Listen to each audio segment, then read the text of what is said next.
Good afternoon. पिछली कक्षा में हमने पढ़ा प्राचीन नैयायिक और नव्य नैयायिकों के मध्य में मंगल के फल को लेकर मतभेद है। प्राचीन नैयायिक मंगल का फल ग्रंथ समाप्ति मानते हैं, जबकि नव्य नैयायिक मंगल का फल विघ्न ध्वंस मानते हैं। प्राचीन नैयायिकों ने विघ्न ध्वंस को फल ना मानते हुए विघ्न ध्वंस को समाप्ति के प्रति व्यापार माना है। तो मंगल में, उनके अनुसार मंगल में विघ्न ध्वंस की जनकता है, किंतु वह ग्रंथ समाप्ति के प्रति साक्षात कारण है। विघ्न ध्वंस जो है वह मध्य में व्यापार का कार्य करता है, जबकि नव्य नैयायिक कहते हैं कि जब भी कोई व्यक्ति ग्रंथ रचना के कार्य में प्रवृत्त होता है तो उसकी कामना यही होती है, विघ्नों में निवर्तताम। मंगलाचरण में जो प्रवृत्ति है उसके प्रति मेरे विघ्न निवृत्त हो जाएं, मेरे जीवन में विघ्न ना हो, ऐसी कामना होती है। तो जो प्रवृत्ति का उद्देश्य है, यानी मंगलाचरण में जो प्रवृत्ति है शिष्टों की, उसका जो उद्देश्य है वह विघ्न ध्वंस है। फिर ये हुआ कि यहाँ फिर प्रश्न होने लगेगा कि अगर हम समाप्ति के प्रति मंगल को कारण नहीं मानेंगे तो फिर ग्रंथ समाप्ति आकस्मिक हो जाएगी, बिना किसी कारण के होने लगेगी, नियत कारण के बिना होने लगेगी, और नियत कारण के बिना कार्योत्पत्ति सिद्धांत विरुद्ध है। तो उसके समाधान में ग्रंथकार ने बताया कि समाप्ति जो है, ग्रंथ समाप्ति, वो मंगल का कार्य तो नहीं है, लेकिन फिर भी वह आकस्मिक नहीं है। तो उसके लिए उन्होंने बुद्धि, प्रतिभा इत्यादि ज्ञान विशेष को ग्रंथ समाप्ति का कारण मान लिया। तो नव्य नैयायिकों के अनुसार मंगल करने से विघ्न ध्वंस होता है और ग्रंथ समाप्ति बुद्धि, प्रतिभा इत्यादि के द्वारा होती है, कारण कलापों के द्वारा होती है। ठीक है। फिर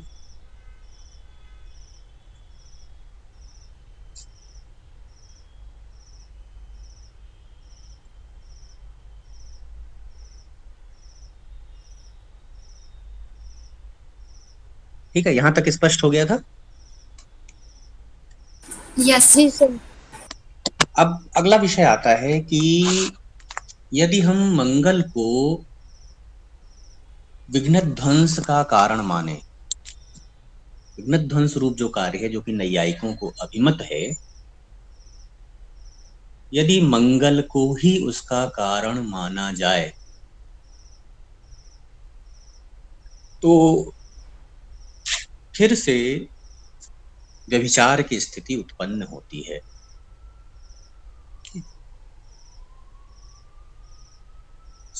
कहाँ होती है? तो कहते हैं जैसे विनायक स्तव पाठ है, ठीक है, विनायक अर्थात भगवान गणेश का अभी जो है गणेश उत्सव भी चल रहा है, गणेश चतुर्थी भी थी। तो गजाननम भूत गणादि सेवितम कपित्थ जम्बू फलचारु भक्षणम उमाशुतम शोक विनाश कारकम नमामि विघ्नेश्वर पाद पंकजम। यहाँ भी देखिए, विघ्नों को दूर करने वाले ईश्वर के लिए। तो गणेश स्तव पाठ ये कह रहा है कि यदि कोई भक्त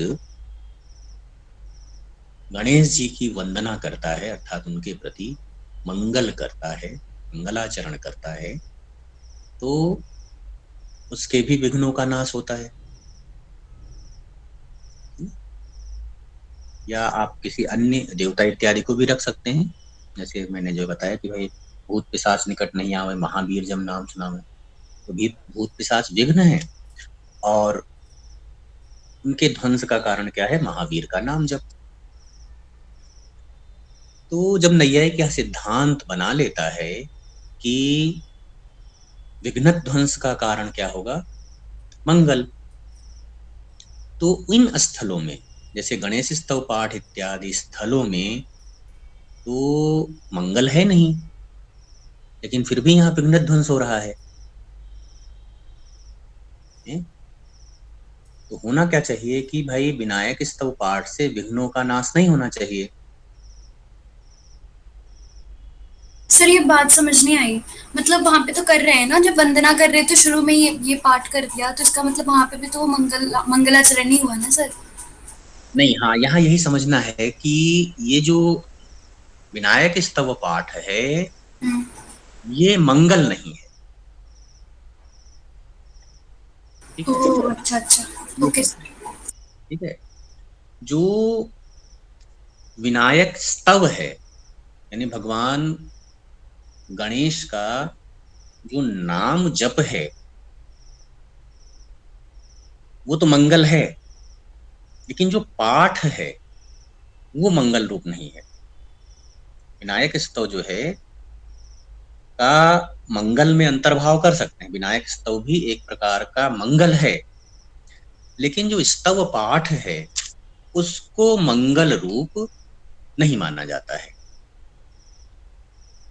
क्योंकि जो स्तव पाठ है वो क्या है, पाठ जो है वो कंठ तालु का अभिघात रूप संयोग है। पाठ शब्द का जो अर्थ है वो है कंठ और तालु का अभिघात रूप संयोग।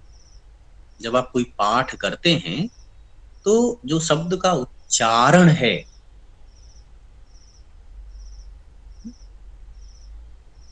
वो जब शब्द कंठ और तालु के का संघात होता है, संयोग होता है, तो उससे उच्चरित होता है। तो जो संयोग है ना उसको पाठ कहा जाता है टेक्निकली।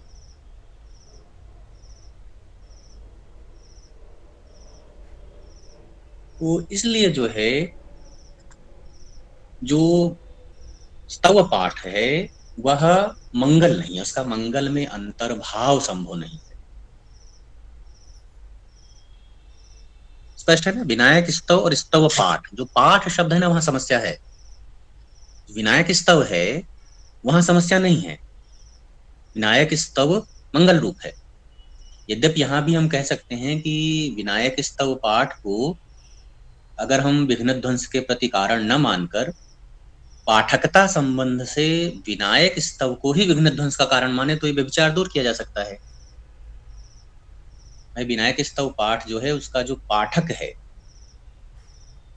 विनायक स्तव पाठ के प्रति वो कारण है, पाठकता संबंध से विनायक स्तव पाठ पाठक में है और वो मंगल का आचरण कर रहा है क्योंकि विनायक स्तव मंगल है। जैसे विश्वनाथ ने जो है भवा भवतु भव्याय तस्मै कृष्णाय नमः, स्तव ही तो है। ईश्वर का नाम लेना, ईश्वर का जप करना, ये तो है। यस और सर। इसको मंगल मानते हैं। तो हम दूसरे तरीके से इसको घटित कर सकते हैं भाई पाठकता संबंध से वो पाठ जो है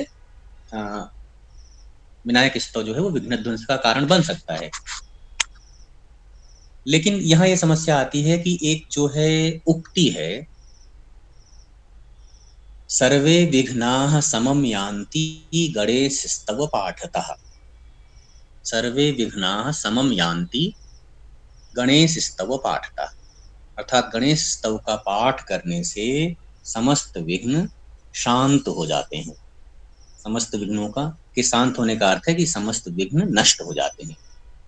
तो इस युक्ति के अनुसार जो स्तव पाठ है वह भी विघ्न नाश के प्रति कारण है, विघ्न नाश के प्रति कारण है।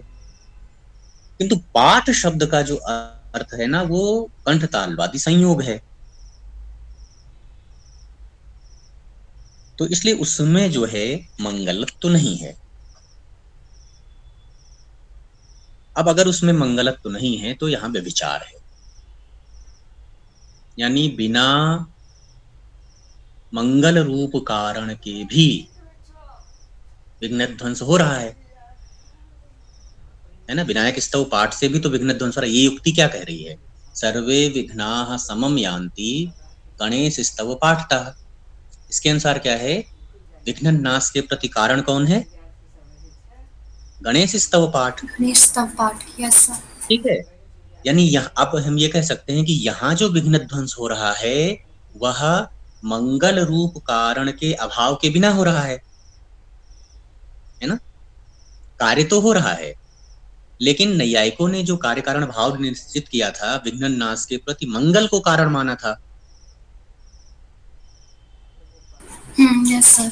इस स्थल पर क्या है, मंगल रूप कारण के ना होने पर भी विघ्न नाश तो हो रहा है गणेश स्तव पाठ से भी, तो व्यभिचार है।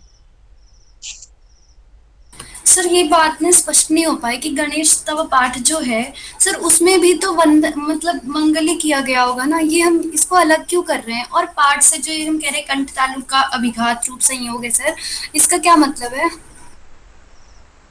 उसका मतलब वही है कि जब आप उच्चारण करते हैं ना, तो ध्वनि कब निकलती है? जब कंठ और तालु का सर संयोग होता है।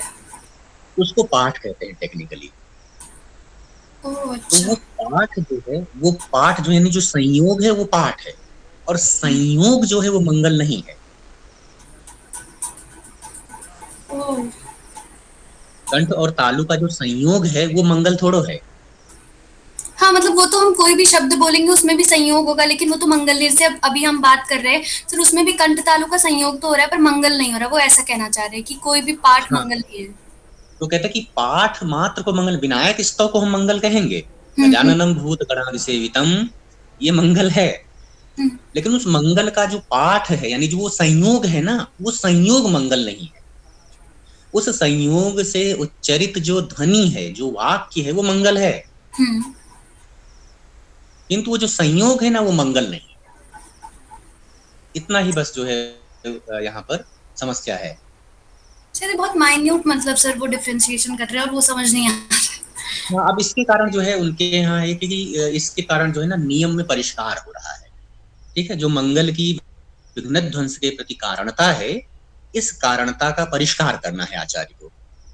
तो परिष्कार करने के लिए उन्होंने जो है ना ये प्रॉब्लम जो है क्रिएट की है कि भाई ये जो है एक समस्या हो सकती है, और अगर ऐसी कोई समस्या है, ऐसा कोई अगर आक्षेप करता है, तो फिर हम इसका समाधान करेंगे, ताकि मंगल की विघ्न ध्वंस के प्रति जो कारणता है वो बिल्कुल निर्दुष्ट कारणता हो, वहां किसी भी प्रकार का संशय न रह जाए।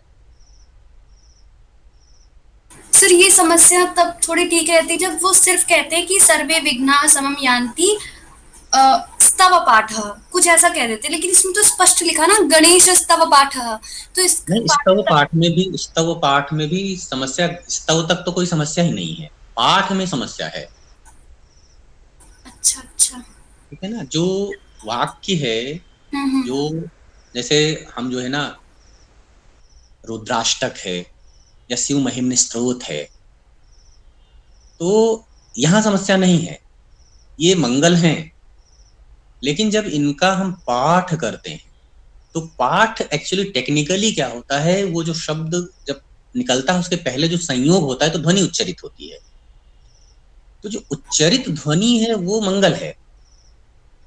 जब विश्वनाथ ने कहा होगा भवः भवतु भव्याय, तो वो जो उच्चरित ध्वनि है वो मंगल है, और वो विघ्न का ध्वंस करती है। Yes sir. लेकिन उस ध्वनि के उच्चारण के क्षण पूर्व जिस क्षण संयोग होता है, उसको पाठ कहा जाता है। ओह सर अब थोड़ा क्लियर हो गया। तो वो कहते हैं भाई देखिए, पाठ में मंगलत्व तो नहीं होता है, मंगलता पाठ में नहीं होती है। तो इसलिए जब जबकि उक्ति क्या है, ये उक्ति है कि सर्वे विघ्ना सममयान्ति गणेश स्तव पाठ था। तो कोई कहे भाई देखिए, पाठ तो संयोग रूप होता है, तो पाठ तो मंगल नहीं है, लेकिन बिना मंगल के भी उससे विघ्न ध्वंस हो रहा है। तो आपका जो नियम था वो तो व्यभिचरित हो रहा है, व्यतिरेक व्यभिचार हो रहा है ना, कारणाभावे कार्य सत्वम है। यानी यस सर। मंगल रूप कारण के ना होने पर भी विघ्न ध्वंस हो रहा है। या पाठ आदि में देखिए, पाठ के बाद देखिए आदि जोड़ा है उन्होंने। ठीक है, पाठ आदि। ठीक,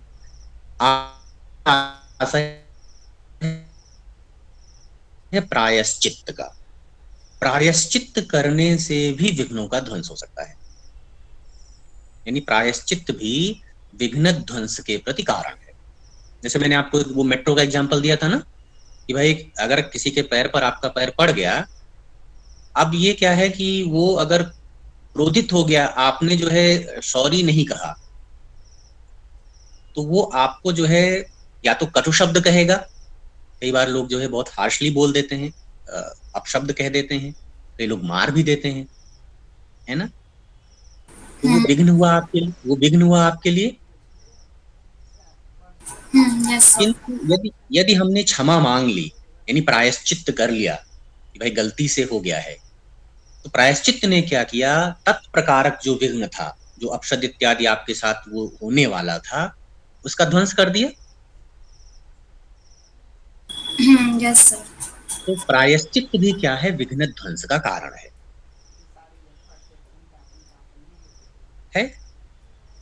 अब हाँ फिर वही सर। समस्या है कि अब यहां पर भी मंगल रूप कारण के ना होने पर भी विघ्न ध्वंस हो रहा है, प्रायश्चित करने से भी विघ्न ध्वंस हो रहा है, तो प्रायश्चित भी विघ्न ध्वंस का कारण है। तो जो मंगल और विघ्न ध्वंस की कार्य कारणता थी, वहां फिर से व्यभिचार आ गया। Yes sir. सर ये वाला अच्छा एग्जाम्पल है। ठीक। हम्म। अब व्यतिरेक व्यभिचार आ गया, व्यतिरेक व्यभिचार आ गया, तो फिर जो है यहाँ पर लक्षण में परिष्कार करना पड़ेगा या इसका कोई उत्तर देना पड़ेगा। अच्छा, स्तव पाठ और मंगल को आप इस दृष्टि से भी थोड़ा सा अलग कर सकते हैं। जो मंगल है वो क्या है, ज्ञान रूप होता है। ठीक है, मंगल और स्तव पाठ में एक स्थूल भेद जो है, मंगल जो है वो क्या है, वो इष्ट का स्मरण होता है। ठीक है, जी और स्मरण क्या है, स्मरण क्या है, ज्ञान है।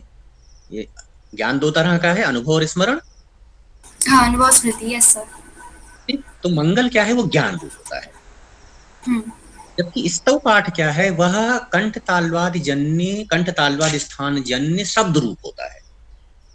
स्तव पाठ तो शब्द रूप हुआ ना। हाँ, यस सर। तो ये दोनों में भेद है, मंगल ज्ञान रूप होता है, स्तव पाठ शब्द रूप होता है। तो वो, हाँ सर, इस स्पष्ट है। प्रकार से मंगल जो है, स्तव पाठ मंगल से भिन्न है, क्योंकि दोनों में जो है अलग प्रकार का की विशेषता है। मंगल में ज्ञान रूपत्व है, ज्ञान रूप है मंगल, न कि स्तव पाठ क्या है, वो शब्द रूप होता है। ठीक, तो समस्या समझ आ गई आपको कि यहाँ पर जो है मंगल और विघ्न ध्वंस का जो कार्य कारण भाव नब्बे नैयायिक ने निश्चित किया इससे पहले के पैराग्राफ में, वहां जो है ये एक समस्या है, एक प्रश्न है। तो इस प्रश्न का जो है विश्वनाथ समाधान करते हैं कि भाई देखिए, जो भिन्न भिन्न प्रकार के कार्य होते हैं, तो वहां उन भिन्न भिन्न प्रकार के कार्यों के प्रति भिन्न भिन्न कारण होते हैं। ठीक है, जैसे घट रूप अगर कार्य है तो उसका कारण भिन्न है, मृदा चाहिए, कुंभकार चाहिए, चाक चाहिए, दंड चाहिए। लेकिन अगर हमें पट का निर्माण करना है तो वहां कारण भिन्न है। ठीक है, तो यहाँ यस। कोई समस्या नहीं है, भिन्न कार्य के प्रति भिन्न कारण होते हैं। लेकिन कई बार ये होता है कि समान कार्य के प्रति भी भिन्न कारण होते हैं, है ना। समान कार्य के प्रति भी भिन्न कारण होते हैं। जैसे जैसे आपने देखा, एक बहुत सबसे प्रसिद्ध उदाहरण हम लेते हैं। हमने जो है पर्वत पर वहनी का अनुमान जब किया, तो पर्वत पर वहनी के अनुमान का हेतु किसको बनाया, धूम को, धूम को। धूम को। ठीक, और हमारा अनुमान वाक्य था पर्वतो वहनिमान धूमान, यानी धुआं देखकर धूम लिंगक अनुमान है, इसको हम कह सकते हैं। पर्वत पर वहनी का अनुमान जब हम इस अनुमान वाक्य से कहते हैं, पर्वतो वहनिमान धूमात महानस्वत, तो यहां पर जो है पर्वत पर धूम का वहनी का अनुमान हमने धूम रूप हेतु के द्वारा बनाया, इसलिए हम इसको कह सकते हैं धूम लिंगक वहन्या अनुमान। ठीक है, अब अच्छा सपोज कीजिए कि जैसे रात्र के अंधकार में आपने देखा कि कहीं पर बहुत ज्यादा प्रकाश हो रहा है। ठीक है, ठीक है, वहां स्थिति यह है कि वहां पर आग लगी हुई है, अंधकार बहुत ज्यादा है, घना अंधकार है, और वहां पर आग लगी हुई है। ठीक है, वो आग आपको दिखाई नहीं पड़ रही है, उसका प्रकाश आ रहा है। ठीक है, अग्नि दिखाई नहीं पड़ रही है, बट उसका प्रकाश जो है वो दृश्यमान है, उसका चाक्षुष हो रहा है आपको। तो वहां जो है आप अग्नि का अनुमान कर सकते हैं।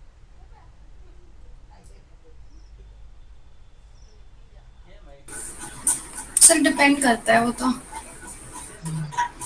वहां भी जो है हम उस टाइम की बात हो रही है तो वहां लोग यही करते होंगे, क्योंकि हम तो पहले धूम वाले एग्जाम्पल में कहते थे कि हो सकता है बर्फ होगा इसलिए भी धुआं उड़ रहा है। तो फिर हमें सर ने बोला नहीं ऐसा नहीं है, अग्नि वाला ही लेना होता है, तो इसमें भी यही ले लेंगे, अग्नि। नहीं, बर्फ का जो धुआं है वो धूम और वहनी से उत्पन्न धूम को हम विशिष्ट हाँ कर सकते हैं कि वो अलग प्रकार के धूम होते हैं। ठीक है, हाँ अगर आप वहनी से जन्य धूम अगर आपकी आंख में पड़े ना तो आपकी आंख में पेन होने लगेगा। बट हाँ, यस सर। बर्फ जन्य धूम अगर आपकी आंख में पड़ता है तो आपको वो कष्टता नहीं ठंडक। होती। तो धूम वहाँ जो है ना, धूम का वैभिन्य है। हम्म। इस केस में जैसे जब सपोज रात के अंधेरे में जो है दूर प्रदेश में आपको दिख रहा है कि वहां पर जो है ना आलोक दिखाई दे रहा है, प्रकाश दिखाई दे रहा है, तो कोई ये अनुमान कर सकता है। मान लिया पर्वत के केस में, भाई पर्वतो वहनिमान, और उसने हेतु बना लिया आलोकात, प्रकाश को हेतु बना लिया, वहनीजन्य प्रकाश है। ठीक है, तो ये जो अनुमान है पर्वतो वहनिमान आलोकात, ये क्या है? आलोक लिंगक वहन्यानुमान है। आलोक को लिंग बनाकर, प्रकाश को लिंग बनाकर भी वहनी का अनुमान कर रहा है। अब देखिए, दोनों ही अनुमान वाक्यों में अनुमान की जो सिद्धि है वो तो परामर्श से होगी, है ना। Yes sir. पर्वतो वहनिमान धूमवात, धूमत्वात या धूमात का परामर्श वाक्य क्या होगा?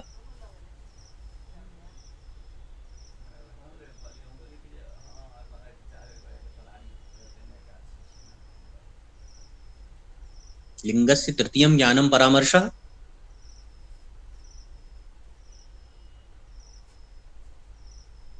वह्नि व्याप्य धूमवान पर्वतः, ये होगा वह्नि व्याप्य धूमवान पर्वतः। सर एक बार फिर से, वो सर स्किप हो गया कुछ। पर्वतो वहनिमान धूमत्वात, ये प्रतिज्ञा वाक्य है या आप अनुमान वाक्य है। इस अनुमान वाक्य का परामर्श वाक्य क्या होगा? कि अनुमान के लिए परामर्श का होना जरूरी है। लिंग हाँ। परामर्शो अनुमानम है ना, लिंग के परामर्श को ही अनुमान कहते हैं। जब तक परामर्श नहीं होगा तब तक अनुमान नहीं होगा। हम्म। तो अगर हम इस पर्वतो वहनिमान धूमात का परामर्श वाक्य खोजना चाहें तो वो क्या होगा? तो हम वन्नी व्याप्य धूमवान अयम पर्वतः, पर्वत ऐसा। पर्वत, और अगर हम आलोक वाला हेतु ले, पर्वतो वहनिमान आलोकात, तब परामर्श होगा आलोक व्याप्य धूमवान पर्वतः। हाँ, यस सर। अब यहां देखें, धूम लिंगक वहन्यानुमान के प्रति वहनि व्याप्य धूमवान अयम पर्वतः, ये परामर्श कारण है। जबकि आलोक लिंगक वहन्यानुमान के प्रति आलोक व्याप्य धूमवान अयम पर्वतः, ये कारण है। तो देखिए, कारण का भेद है दोनों ही अनुमान वाक्यों में। कारण का भेद है, एक में पहला परामर्श कारण है वहनि व्याप्य धूमवान एवं पर्वतः, और दूसरे में क्या है? आलोक व्याप्य धूमवान एवं पर्वतः। लेकिन सर साध्य दोनों का एक ही है। आलोक व्याप्य धूमवान अयम पर्वतः। हाँ, अगर हम अनुमान वाक्य बनाए पर्वतो वहनिमान आलोकात, हाँ। कहीं पर जो आग लगी हुई है, हमें धुआं दिखाई नहीं दे रहा, वाटिका बहुत अंधकार है, धुआं दिखाई नहीं दे रहा है, लेकिन प्रकाश को देखकर हम ये अनुमान बनाए कि भाई देखिए यहाँ जो है बहुत ज्यादा प्रकाश दिख रहा है, तो वहां आग हो सकती है, वहां आग है, क्योंकि हमने ये देखा है कि जहां आग होती है वहां प्रकाश होता है। ठीक है, यस सर। अग्नि में प्रकाश होता है, तो जहां प्रकाश होता है वहां आग होती है, ऐसा हमने देखा है। हम्म। तो अगर हम ये अनुमान वाक्य बनाए कि भाई इसी तरह से पर्वत में भी हमें जो है ना आग दिखाई पड़ रही है, लेकिन वहां वहनी नहीं है, वहां आलोक हेतु है। तो आलोक फिर वहनी वाक्य में दिखाई ये देकर बनना चाहिए आलोक जैसे दिखाई देगा। वन्नी वन्नी व्याप्य आलोकवान अयम पर्वतः, मतलब फिर वो मतलब आलोक व्याप्य धूमवान कैसे बन रहा है? हेतु ही तो लेते हैं, परामर्श में आप क्या कहते हैं? जब आपने वहनी व्याप्य धूमवान एवं पर्वता कहा तो किसको लिया? साध्य को। हाँ। तो ऐसी तरह से जो है पर्वतो वहनीवान, हाँ यहाँ भी सही, बिल्कुल सही। वहनी व्याप्य आलोकवान एवं पर्वता। हाँ सर अब ठीक है, सर अब ठीक है। तो यहाँ आप देखें कि साध्य एक है, ठीक है। पर्वतो वहनीमान धूमात में भी साध्य क्या है? वहनी ही है। और पर्वतो वहनीमान आलोकात सम्मान वाक्य में भी साध्य क्या है? वहनी ही है। लेकिन परामर्श जो है दोनों के भिन्न भिन्न है। जब हम धूम लिंग से वहनी का अनुमान करते हैं तब परामर्श क्या है? वहन व्याप्य धूमवान एवं पर्वता। लेकिन जब हम आलोक लिंगक वहनी अनुमान करते हैं तब परामर्श क्या है? वहन व्याप्य आलोकवान एवं पर्वता। तो कारण दो हैं, कार्य एक ही हो रहा है, ठीक है। तो दो भिन्न भिन्न कारणों से भी एक कार्य हो सकता है। सर स्पष्ट है। या इससे भी एक और उदाहरण है, एक है जैसे मैंने आपको बताए थे बहुत सारे लौकिक न्याय बताए थे, पंगंधवद न्याय या अरुंधति दर्शन न्याय। ऐसे ही है तृणा अरणि मणि न्याय। तृण अरणि मणि, तृणा अरणि मणि न्याय, ठीक है। अग्नि की उत्पत्ति के तीन कारण है। तृण से अग्नि की उत्पत्ति होती है, अरणि से अग्नि की उत्पत्ति होती है, और मणि, ठीक है। एक मणि है सूर्यकांत मणि, ठीक है। तो ऐसा माना जाता है कि भाई सूर्यकांत मणि के संयोग से जो है वो अग्नि उत्पन्न हो जाती है। आगे जो है ना, एक अभी आगे शक्ति और सादृश्य जो है इनका खंडन आएगा, तो हम बहुत विस्तार से जो है ना इनकी चर्चा करेंगे विश्वनाथ। तो सूर्यकांत मणि को क्या है? दाह के प्रति कारण माना जाता है, ठीक है। तो तृण से भी अग्नि की उत्पत्ति होती है। अरणि, अरणि वही ना, अरणि मंथन करते हैं ना, दो पर्वतों को, दो पत्थरों को आपने जो है टकराया तो चिंगारी निकलती है, तो आग निकल सकती है, आग लग सकती है। Yes sir. तो ये अरणि से अग्नि उत्पत्ति का सिद्धांत है। और एक सूर्यकांत मणि है, ठीक है। सूर्यकांत मणि भी जो है उसका यदि संयोग हो जाए तो उससे भी अग्नि उत्पत्ति हो सकती है। अगर कभी जो है आपने 10th में या 12th में जो है ना फिजिक्स पढ़ा हो तो आपने देखा था कि भाई लेंस होता है ना, यस सर। उत्तल लेंस, उत्तल लेंस, अगर उसको सूर्य के प्रकाश से डायरेक्ट कांटेक्ट में रखा है और उसके अपोजिट साइड में ना हम पेपर रख के प्रयोग करते थे तो ना पेपर हाँ जलने कांच लगता था, की तीली, हाँ। है ना। तो अब देखिए वो, उससे भी अग्नि उत्पत्ति हो सकती है। तो देखिए अग्नि उत्पत्ति रूप एक ही कार्य है, ठीक है, लेकिन वह कई कारणों से किया जा सकता है।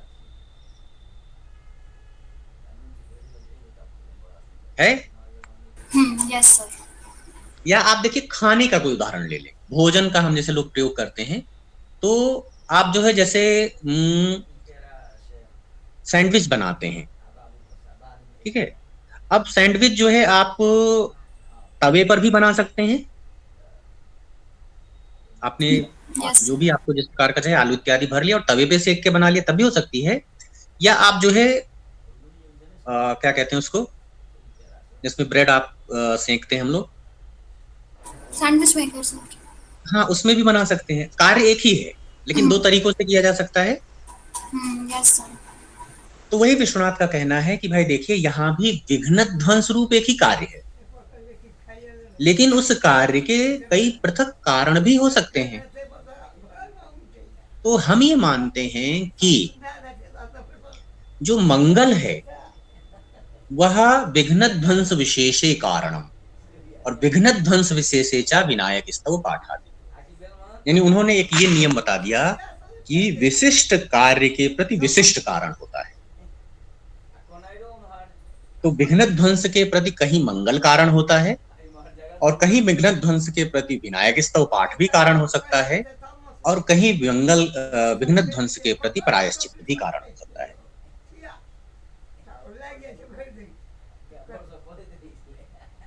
ठीक है। तो व्यभिचार नहीं है, उन्होंने कहा कि हमारा जो मंगल से विघ्न ध्वंस होने का सिद्धांत है, वहां पर जो है वो सिद्धांत बाधित नहीं है, उस सिद्धांत में व्यभिचार नहीं है।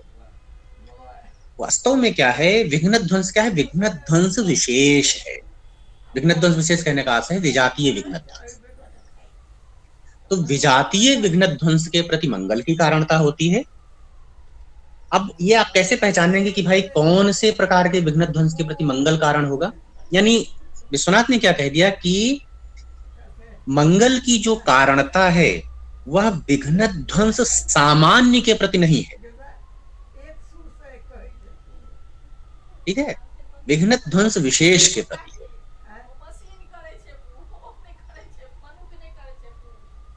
मंगल विशिष्ट जो विघ्न ध्वंस है, यानी ऐसा विघ्न जो मंगल से समाप्त होता है, मंगल से जिसका ध्वंस होता है, उसके प्रति मंगल कारण होता है।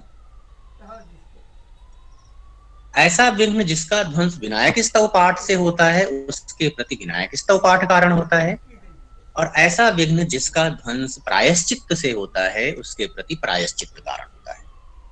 तो विघ्न ध्वंस विशेषम प्रति मंगलम कारणम भवति, विघ्न ध्वंस विशेषम प्रति च विनायक स्तव पाठः कारणम भवति, विघ्न ध्वंस विशेषम प्रति प्रायश्चित्तम अपि कारणम भवति।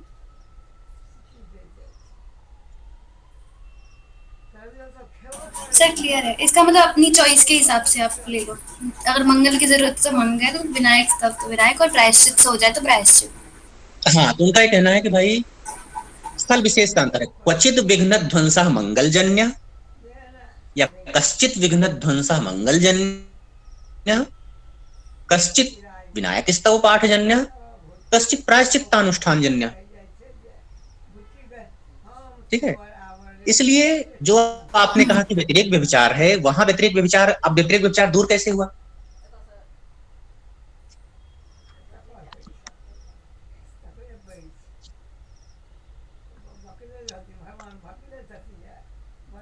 ना, अब बताएं, मैंने आपको उत्तर तो दे दिया भाई, विघ्न ध्वंस की जो के प्रति कारणता मंगल की, वो बाधित नहीं, वो व्यभिचरित नहीं है। व्यतिरेक व्यभिचार कैसे निवृत्त होगा? व्यतिरेक व्यभिचार का स्वरूप आपको पता है, कारणाभावे कार्यसत्वम। तो ये कैसे घटित करेंगे यहाँ इस उत्तर के आधार पर? सर आपने तो वो पंक्ति बोली ना कि विघ्न विघ्न ध्वंस रूप जो एक कार्य है उसके प्रति कई कारण है।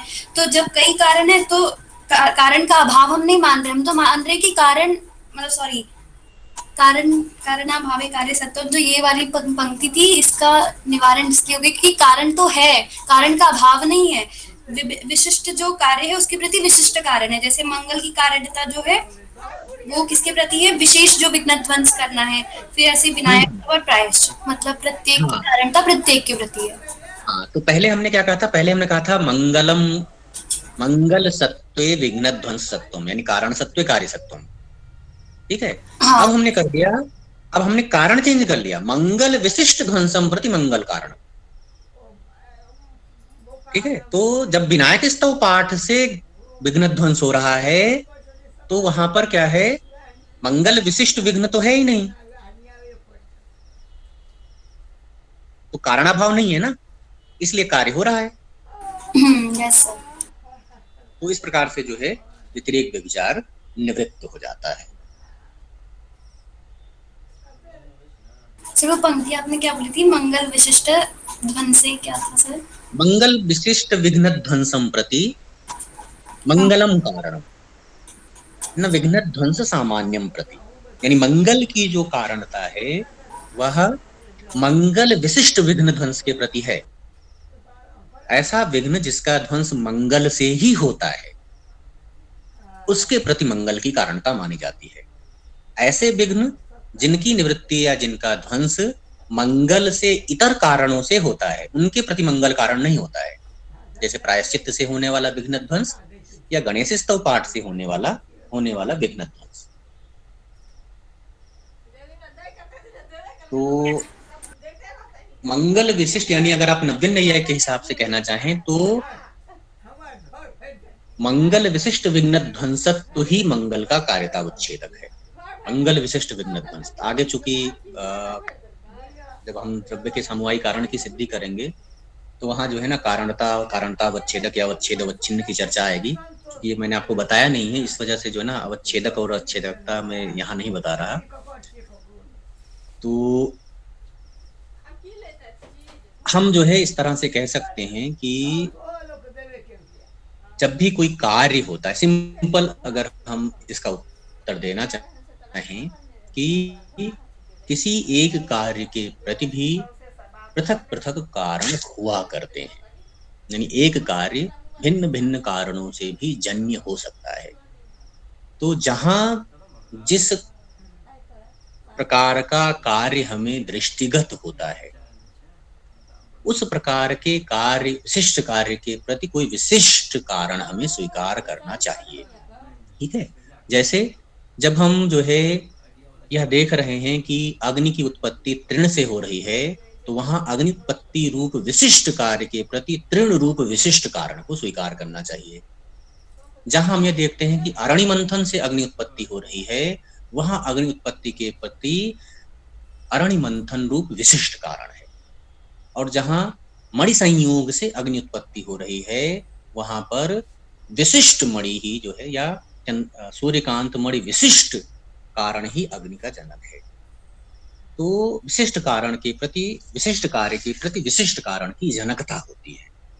वैसे ही किस विघ्न ध्वंस कई प्रकार के हैं, कि विघ्न कई प्रकार के हैं।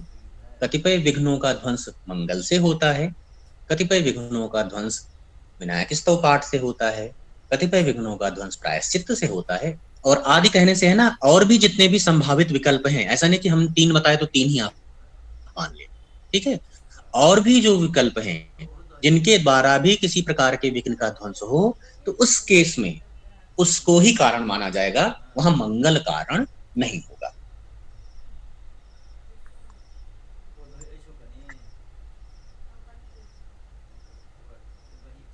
ठीक है, स्पष्ट है।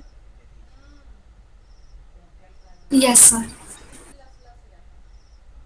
तो विजातीय विजातीय विघ्न ध्वंस के प्रति हम मंगल, विनायक स्तव पाठ और प्रायश्चित को पृथक पृथक कारण मानेंगे, तो ये विचार जो है वो निवृत्त हो जाएगा। अब जो है अंतिम रूप से एक प्रश्न आता है कि भाई नैयायिक ने कहा कि मंगल करने से विघ्न ध्वंस होता है, विघ्न नाश होता है और फिर ग्रंथ समाप्ति होती है। पूर्व पक्ष ने कहा कि भाई जहां विघ्नों का अत्यंता भाव है, जिस व्यक्ति के जीवन में विघ्नों का अत्यंता भाव है, वहां तो विघ्न नाश हुआ ही नहीं, विघ्न ध्वंस हुआ ही नहीं। तो वहां ग्रंथ समाप्ति भी नहीं होगी, नहीं होनी चाहिए, क्योंकि आपका कहना है कि भाई मंगल से विघ्न ध्वंस होगा, फिर ग्रंथ समाप्ति होगी। तो विघ्न अत्यंता भाव स्थल में, या जिसको उन्होंने स्वतः सिद्ध विघ्न विरहवान पुरुष कहा था, उसके जीवन में चूंकि विघ्न नहीं है, इसलिए वहां विघ्न ध्वंस तो होगा नहीं। और यदि विघ्न ध्वंस नहीं हुआ, विघ्न ध्वंस रूप व्यापार नहीं हुआ, तो ग्रंथ समाप्ति रूप कार्य नहीं होना चाहिए, है ना। तो ये समस्या है। सर इसका आंसर तो ढूंढ लिया था ना हमने कि वो भावी जो विघ्न है वो ना आए, इसके लिए वो कर रहा था। हाँ, जन्मांतरीय मंगल के। हाँ हाँ, ठीक है, यस सर। ठीक है। तो वहां क्या था कि विघ्न ध्वंस को लिया गया था। अब देखिए, ध्वंस और अत्यंता भाव ये हैं तो दोनों ही अभाव, लेकिन दोनों का नेचर डिफरेंट है ना।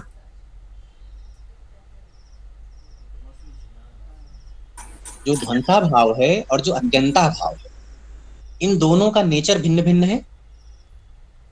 हाँ यस सर। तो भाषा से देख सकते हैं दोनों के अभाव का भी विश्लेषण आगे आएगा, बट सामान्य रूप से हमने अभाव के बारे में पढ़ा है। अभाव प्रध्वंसा भाव, चतुर्विध, अत्यंता भाव, ठीक है, अन्योन्या भाव और प्राग भाव। प्राग भाव। ठीक है, हाँ। अब इनमें से भी जो है अभाव का जो डिवीजन किया गया है वो 2 तरीके से है। ठीक है, यह है, पहले अभाव 2 प्रकार का होता है। ठीक है, संसर्गा भाव और अन्योन्या भाव। ठीक है, संसर्गा भाव 3 तरह का होता है, प्राग भाव, प्रध्वंसा भाव और अत्यंता भाव। संसर्ग का अर्थ है संबंध। ठीक, तो अन्योन्याभाव की जो परिभाषा है उससे भिन्न अगर जो अभाव है वही जो है अत्यंता, वही जो है संसर्गाभाव, या संसर्गाभाव की अगर कोई परिभाषा हो तो उससे भिन्न जो भाव हो वो अन्योन्याभाव, सिंपली अन्योन्याभाव की परिभाषा की जाती है और उससे भिन्न अभाव को संसर्गाभाव कह देते हैं, जैसा कि आगे विश्वनाथ भी निरूपित करेंगे। ठीक है, अन्योन्याभाव की परिभाषा बताएगा कोई?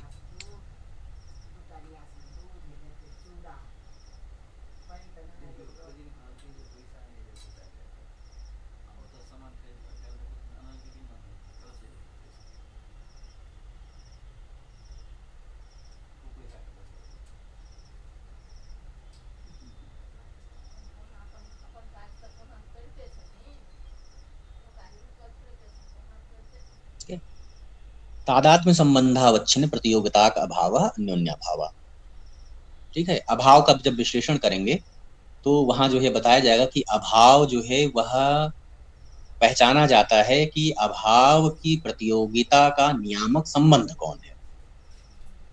ठीक है, तो जो अभावीय प्रतियोगिता है उस प्रतियोगिता का नियामक संबंध, उस नियामक संबंध के आधार पर हम अभाव का टाइप्स डिसाइड करते हैं। तो जहां अभावीय प्रतियोगिता का नियामक संबंध तादात्म्य संबंध होता है वो अभाव अन्योन्याभाव होता है, और जहां पर अभावीय प्रतियोगिता का नियामक संबंध तादात्म्य से भिन्न कोई संबंध होता है, तो चाहे वो संयोग हो, चाहे वो समवाय हो या स्वरूप हो, वो जो है अन्योन्याभाव से भिन्न, उसको हम संसर्गाभाव कहते हैं। ठीक है, तो संसर्गाभाव जो है वो तीन तरह का है, प्रागभाव, प्रध्वंसाभाव और अत्यंताभाव। ठीक है, अब प्रागभाव, प्रध्वंसाभाव और अत्यंताभाव तीनों भिन्न भिन्न स्वभाव के हैं, तीनों का लक्षण भिन्न भिन्न है ना। ठीक है, यस, अनादि शांतः प्रागभाव, सादिर अनंतः प्रध्वंसाभाव और त्रैकालिक संसर्गावच्छिन्न जो अभाव है वो अत्यंताभाव है। तो जो ध्वंस है और जो अत्यंताभाव ये भिन्न भिन्न है, इसमें तो आप बिल्कुल निश्चित हैं। ध्वंसाभाव और अत्यंताभाव ये अलग अलग प्रकार के अभाव हैं, अलग अलग नेचर के हैं। ठीक, अब इस आइडिया को दिमाग में रखिए कि दोनों अभाव जो हैं वो भिन्न भिन्न प्रकार के होते हैं। और ये ध्यान रखिए कि अभी तक बात की है मंगल किसके प्रति कारण है? विघ्न ध्वंस के प्रति। विघ्न ध्वंस का अर्थ है ध्वंसाभाव। ठीक है ना? Yes sir. तो हमने ये कहा है कि मंगल रूप कारण से क्या है? ध्वंसाभाव होता है। अब यहाँ क्या है, ये प्रश्न होता है कि यदि मंगल का फल विघ्न ध्वंस है तो जो ग्रंथ समाप्ति काम है, जिस व्यक्ति को का लक्ष्य या प्रवृत्ति का उद्देश्य ग्रंथ की समाप्ति है, उसकी मंगल में प्रवृत्ति नहीं होनी चाहिए। मंगलस्य यदि विघ्नध्वंसे वो फलम स्यात् तदा ग्रंथ समाप्ति कामस्य पुरुषस्य मंगले प्रवृत्ति न स्यात्। क्यों? क्योंकि नियम है, बहुत ही प्रसिद्ध नियम है, यत यस्य फलम भवति तदिच्छोः एव तत्र प्रवृत्तिः इति नियमः। ठीक है, यत यस्य फलम भवति तदिच्छोः एव तत्र प्रवृत्तिः, जो जिसका फल होता है उसकी इच्छा से ही वहां प्रवृत्ति होती है। प्रयोजनम अनुद्देश्य मंदोपि न प्रवर्तते। ठीक है, तो जो समाप्ति की इच्छा रखने वाला व्यक्ति है वह मंगल के प्रति प्रवृत्त नहीं होगा, क्योंकि मंगल से तो विघ्न ध्वंस है, मंगल का फल तो विघ्न ध्वंस बताया नैयायिक ने। तो फिर आपको ये बताना पड़ेगा कि समाप्ति काम पुरुष की मंगल में प्रवृत्ति क्यों होगी। तो वहां उन्होंने बता दिया था कि भाई ठीक है, विघ्न ध्वंस क्या है, वो द्वार हो जाएगा। अब ये हुआ कि भाई विघ्न ध्वंस जो है वह समाप्ति का साधन नहीं हो सकता है, क्योंकि स्वतः सिद्ध विघ्न अत्यंता भाव स्थल पर विघ्न ध्वंस के बिना भी समाप्ति हो रही है। Correct, yes sir. ये व्यतिरिक्त विचार है, बिना कारण के कार्य हो रहा है। आपने तो ये बताया था कि मंगल से विघ्न ध्वंस और विघ्न ध्वंस से ग्रंथ समाप्ति, यही तो था। विघ्न ध्वंस को आपने व्यापार बताया था। और फिर बताया कि विघ्न ध्वंस रूप व्यापार के द्वारा ग्रंथ समाप्ति हो जाएगी। जी सर। तो पूर्व पक्षी कह रहा है कि भाई ये नियम व्यभिचरित हो रहा है। कहाँ? तो उसने कहा कि जो स्वतः शुद्ध विघ्न अत्यंता भाव है, जिस व्यक्ति के जीवन में विघ्नों का अत्यंता भाव है, वहां क्या है, विघ्न ध्वंस हो नहीं रहा है, क्योंकि अत्यंता भाव और विघ्न ध्वंस तो अलग अलग प्रकार के अभाव है ना। तो सर अत्यंता, और सर ये वाली पंक्ति ना स्पष्ट नहीं हुई सर, बस एक बार और। ठीक है, प्राचीन न्यायिक ने क्या कहा था कि मंगल कारण है, विघ्न ध्वंस व्यापार है और समाप्ति कार्य है। ठीक है, तो उनके अनुसार जो है, जब विघ्न ध्वंस होगा तो ग्रंथ समाप्ति होगी। ठीक, यस सर। ग्रंथ समाप्ति रूप कार्य होने के लिए विघ्न ध्वंस को होना चाहिए। पूर्व पक्षी कहता है कि भाई जो स्वतः शुद्ध विघ्न विरहवान पुरुष है, जिसके जीवन में विघ्नों का अत्यंता भाव है, उसके जीवन में तो विघ्न ध्वंस कहीं होगा ही नहीं। विघ्न अत्यंता भाव के स्थल में विघ्न ध्वंस तो होगा नहीं, यस सर। लेकिन फिर भी उसकी ग्रंथ समाप्ति तो हो रही है। स्वतः सिद्ध विघ्न विरहवान पुरुष की भी ग्रंथ समाप्ति हो रही है, और वह ग्रंथ समाप्ति बिना विघ्न ध्वंस के हो रही है। तो व्यतिरेक में विचार हो गया ना, कारणाभावे कार्य सत्वम। हाँ सर स्पष्ट है। विघ्न ध्वंस रूप कारणाभावे यदि ग्रंथ समाप्ति रूप कार्यम भवति, कुत्र? स्वतः सिद्ध विघ्न अत्यंता भाव स्थले। तो स्वतः सिद्ध विघ्न अत्यंता भाव स्थले विघ्न ध्वंसम विनापि समाप्ते उत्पत्त्या व्यतिरेक व्यभिचारा। ठीक है, पूर्व पक्ष समझ आ गया आपको?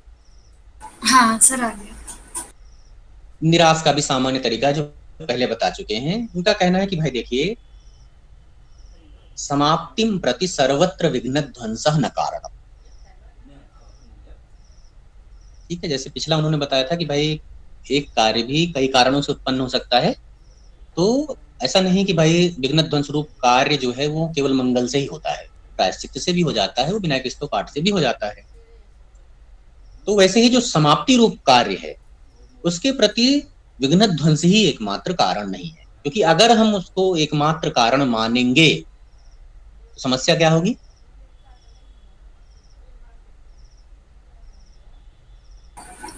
जो सदा सिद्ध विरहवान पुरुष है जिसके जीवन में अत्यंता व्यतिरेक भाव। व्यभिचार, व्यतिरेक व्यभिचार की समस्या आ जाएगी। Yes sir. तो उन्होंने कहा इसका निराकरण इस तरह से है कि हम ये कहते हैं, हमारा ये नियम है, समाप्तिम प्रति सर्वत्र विघ्न ध्वंस न कारणम, क्वचित विघ्न ध्वंस क्वचित विघ्नात्यंता भाव समाप्तिम प्रति कारण।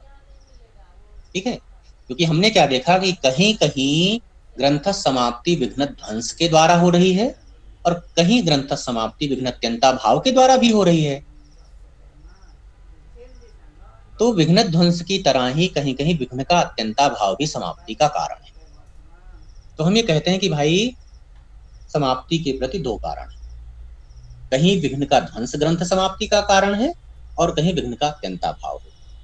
जो स्वतः सिद्ध विघ्न विरहवान पुरुष है, उसके यहाँ समाप्ति के प्रति कारण विघ्न अत्यंता भाव है, और अन्यत्र जितने भी स्थल हैं वहां विघ्न ध्वंस कारण है।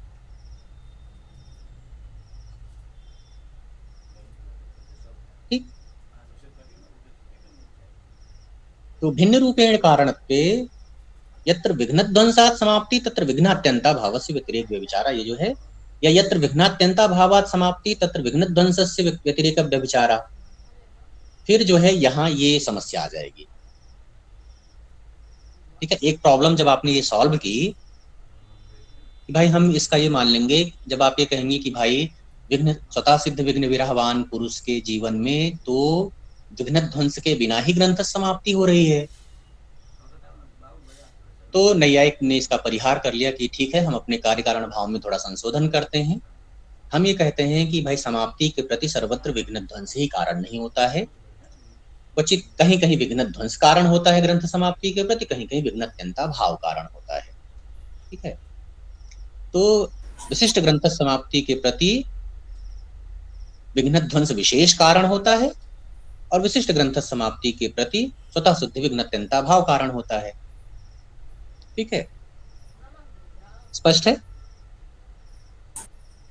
सर जो पहले वाला था, जो स्वतः सिद्ध विरहवान वाला हमने किया था, उसमें उसने मंगल को कहा कि उसका कोई प्रयोजन नहीं है, निष्प्रयोजन है। इस पे हमने वो वाली चर्चा करी थी। फिर हमने कहा कि जन्मांतरीय मंगल और ये सब वाली चर्चा। और इसमें उसने कहा कि विघ्न ध्वंस जो है उसके बिना ही ग्रंथ समाप्ति हो गई। तो ये चर्चा अलग थी इस तरीके से, है ना सर?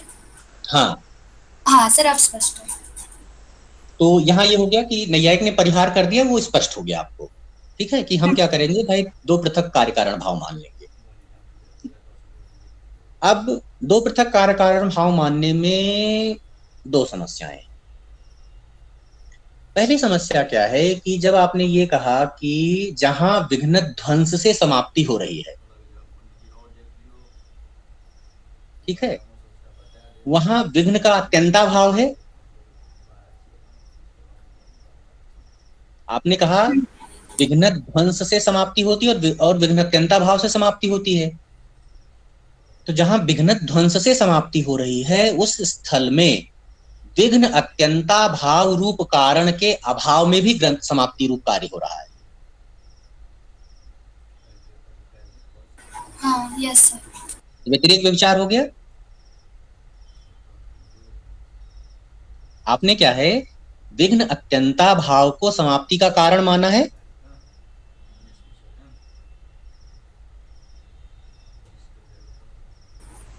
हाँ, यस सर। तो जहां विघ्न अत्यंता भाव रूप कारण के अभाव में, यानी जहां विघ्न ध्वंस से ग्रंथ समाप्ति हो रही है, वहां विघ्न विघ्न अत्यंता भाव का अभाव है। सर दिमाग नहीं कर रहा है, लग रहा है काम।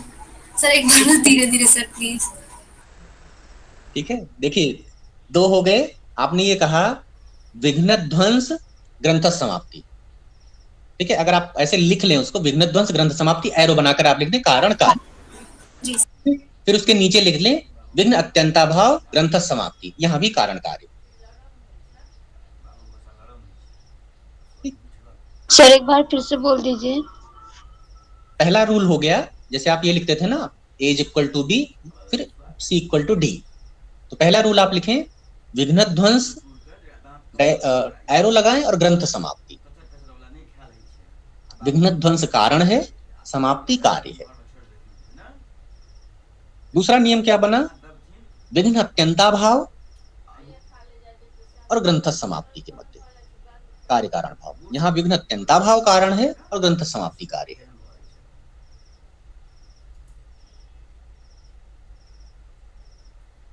ठीक है, ये दोनों तो नहीं, इनमें कोई बाधा नहीं है।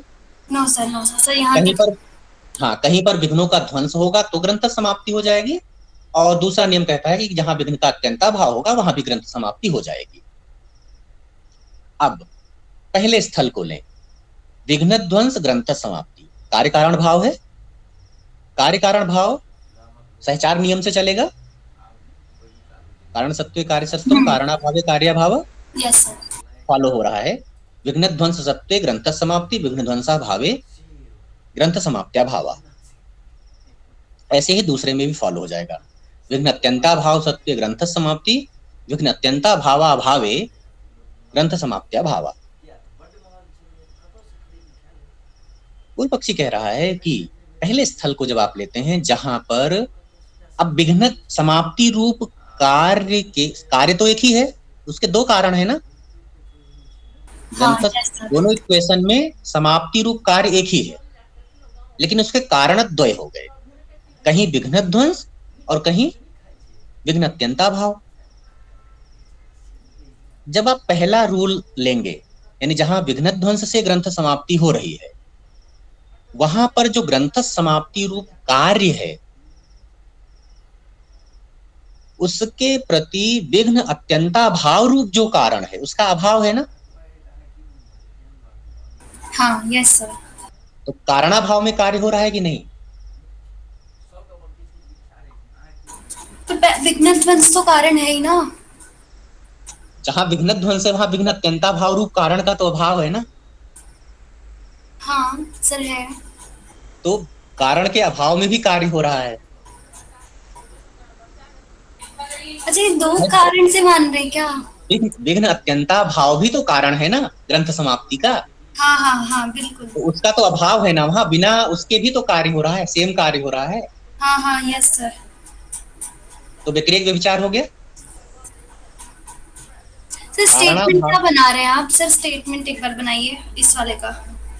विघ्न अत्यंता भाव रूप कारणाभावे ग्रंथ समाप्ति रूप कार्यम।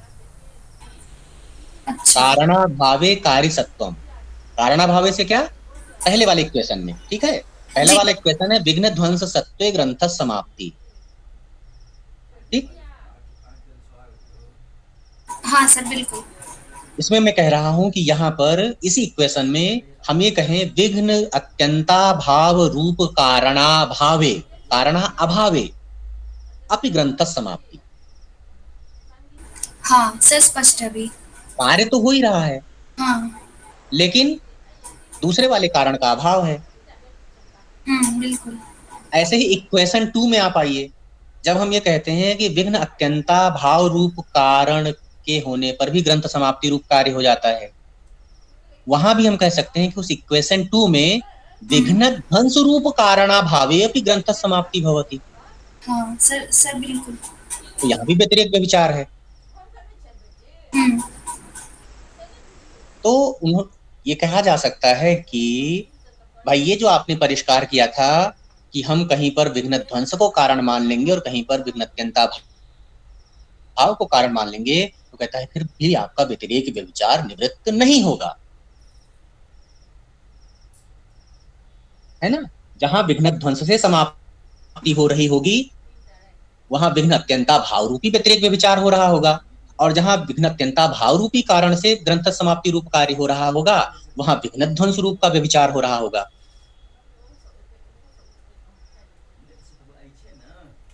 सर स्पष्ट है यहाँ तक तो। सर स्पष्ट है। कितना दिमाग था पहले सबके पास, इतना कैसे डीप सोच पाते हैं?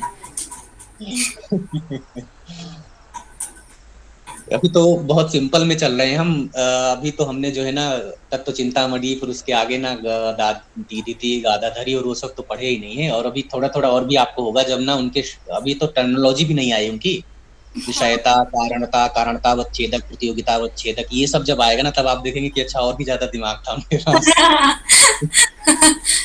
Yes sir. सिंपल एक बात होगी जिसको हम इस रूप से कह देंगे, बहुत सिंपल वाक्य, उस सिंपल वाक्य को भी जब नब्बे नैयायिक अपनी भाषा में कहेगा ना, तब आप देखेंगे कि वह जो है किस तरह से पूरा का पूरा जो है कहने का तरीका ऐसा बदल जाता है कि आपको लगता है कि ना कितना जो है कठिन हो गया है ये। सर वो ऐसा हुआ होगा ना, पहले तो तत्व बुभुत्सा थी, फिर उसके बाद विजिगीषा हो गई कि अब हमें जीतना है, तो फिर हम ऐसी भाषा बोले जो दूसरे को समझ ही ना आए। तो जब वो भाषा में उलझा रहेगा तब तक मैं दूसरा तर्क ढूंढ लूंगी। तो हाँ तो एक्चुअली यही रहता था। है। हाँ। हाँ एक्चुअली था, जैसे मैं आपको एक उदाहरण देता हूँ। यस। रूपवान बालकः, एक सिंपल वाक्य है, एक बालक है जिसके लिए हम कह रहे हैं कि भाई वो रूपवान है। हम्म। या गंधवती पृथ्वी, ठीक है, बहुत स्पष्ट है, इसका अर्थ समझने में कोई समस्या नहीं है।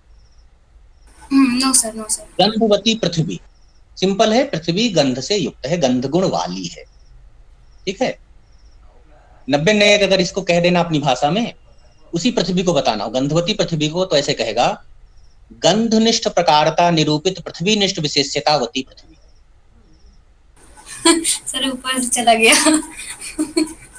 आप अब अगर इसी को और भी कठिन करना चाहे, गंधनिष्ठ में गंधत्वावच्छिन्न गंधनिष्ठ प्रकारता निरूपित पृथ्वीत्वावच्छिन्न पृथ्वी निष्ठ विशेष्यतावती पृथ्वी।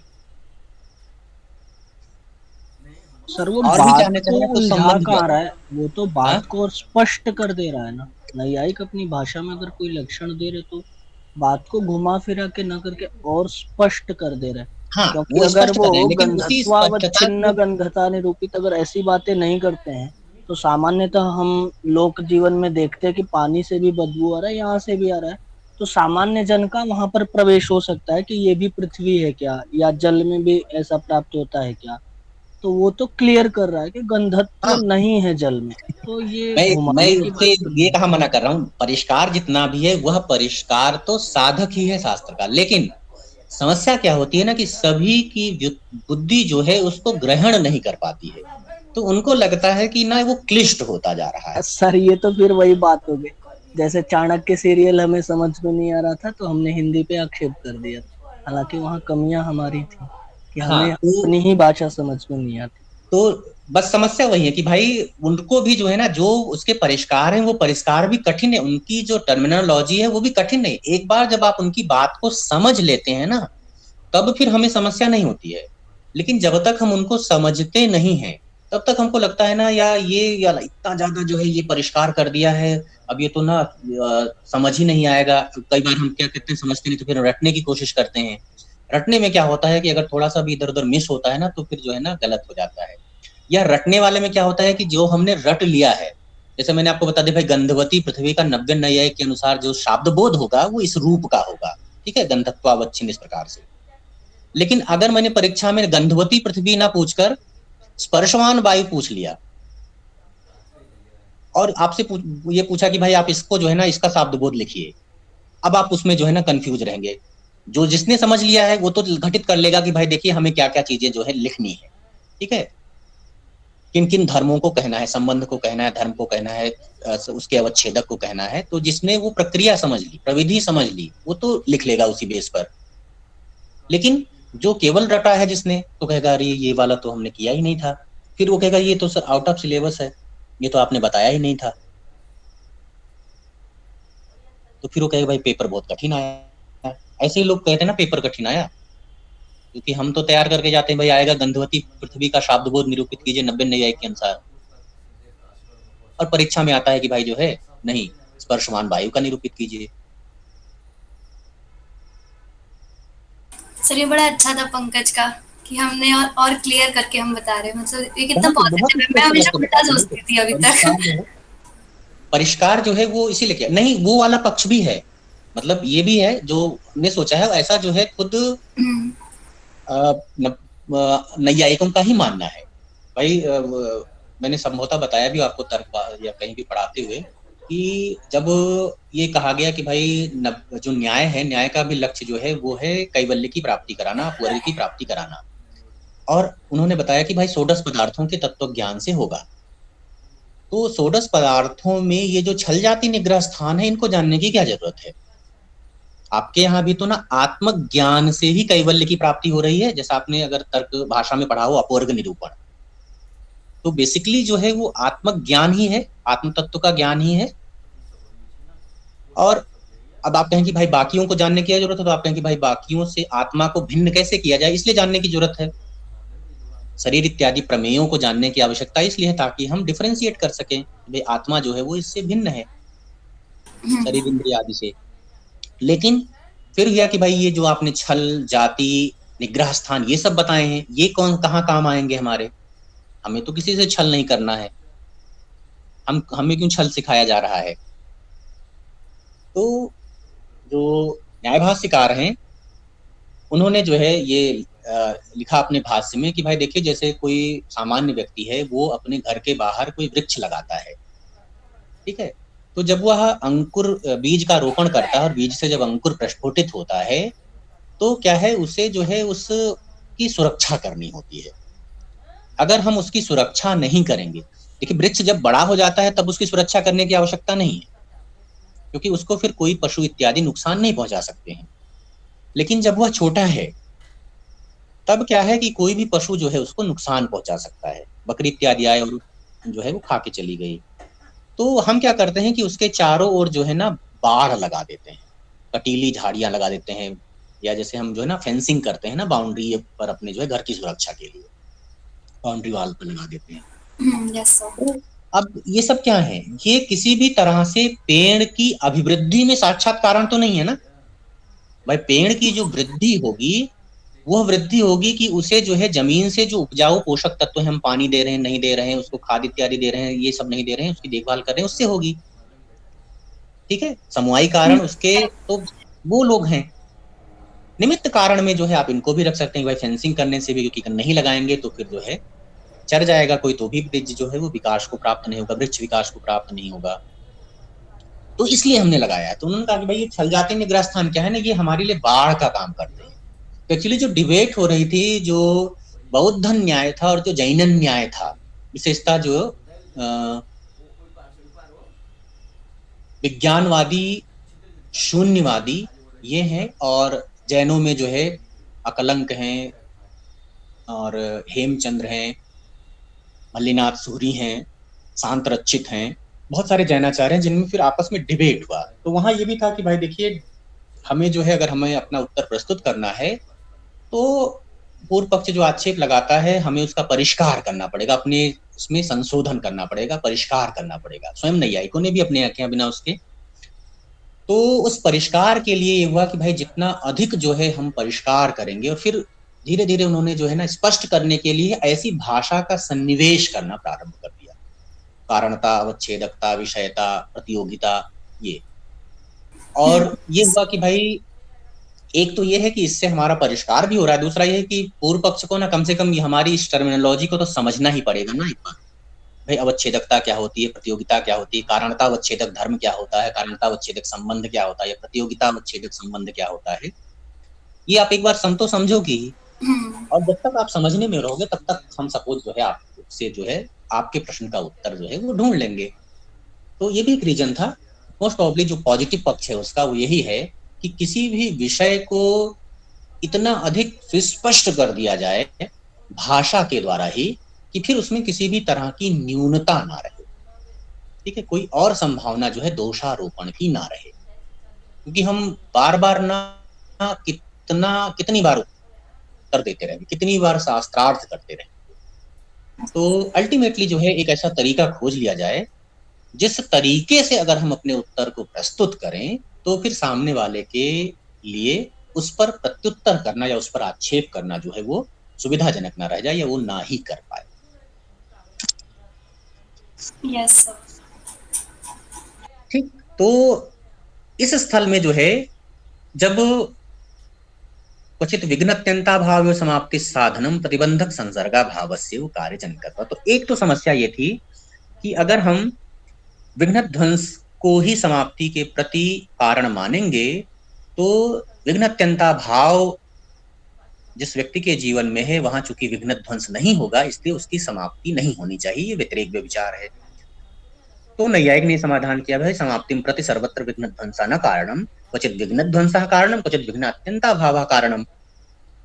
फिर वहां ये समस्या है कि भाई भिन्न रूपेण कारणत्वे यत्र विघ्न ध्वंसात् समाप्ति तत्र विघ्नत्यंता भावस्य व्यतिरेक व्यभिचारः, और यत्र विघ्नात्यंता भावात् समाप्ति तत्र विघ्न ध्वंसस्य व्यतिरेक व्यभिचारः। है ना, स्पष्ट है ना पंकज? हाँ।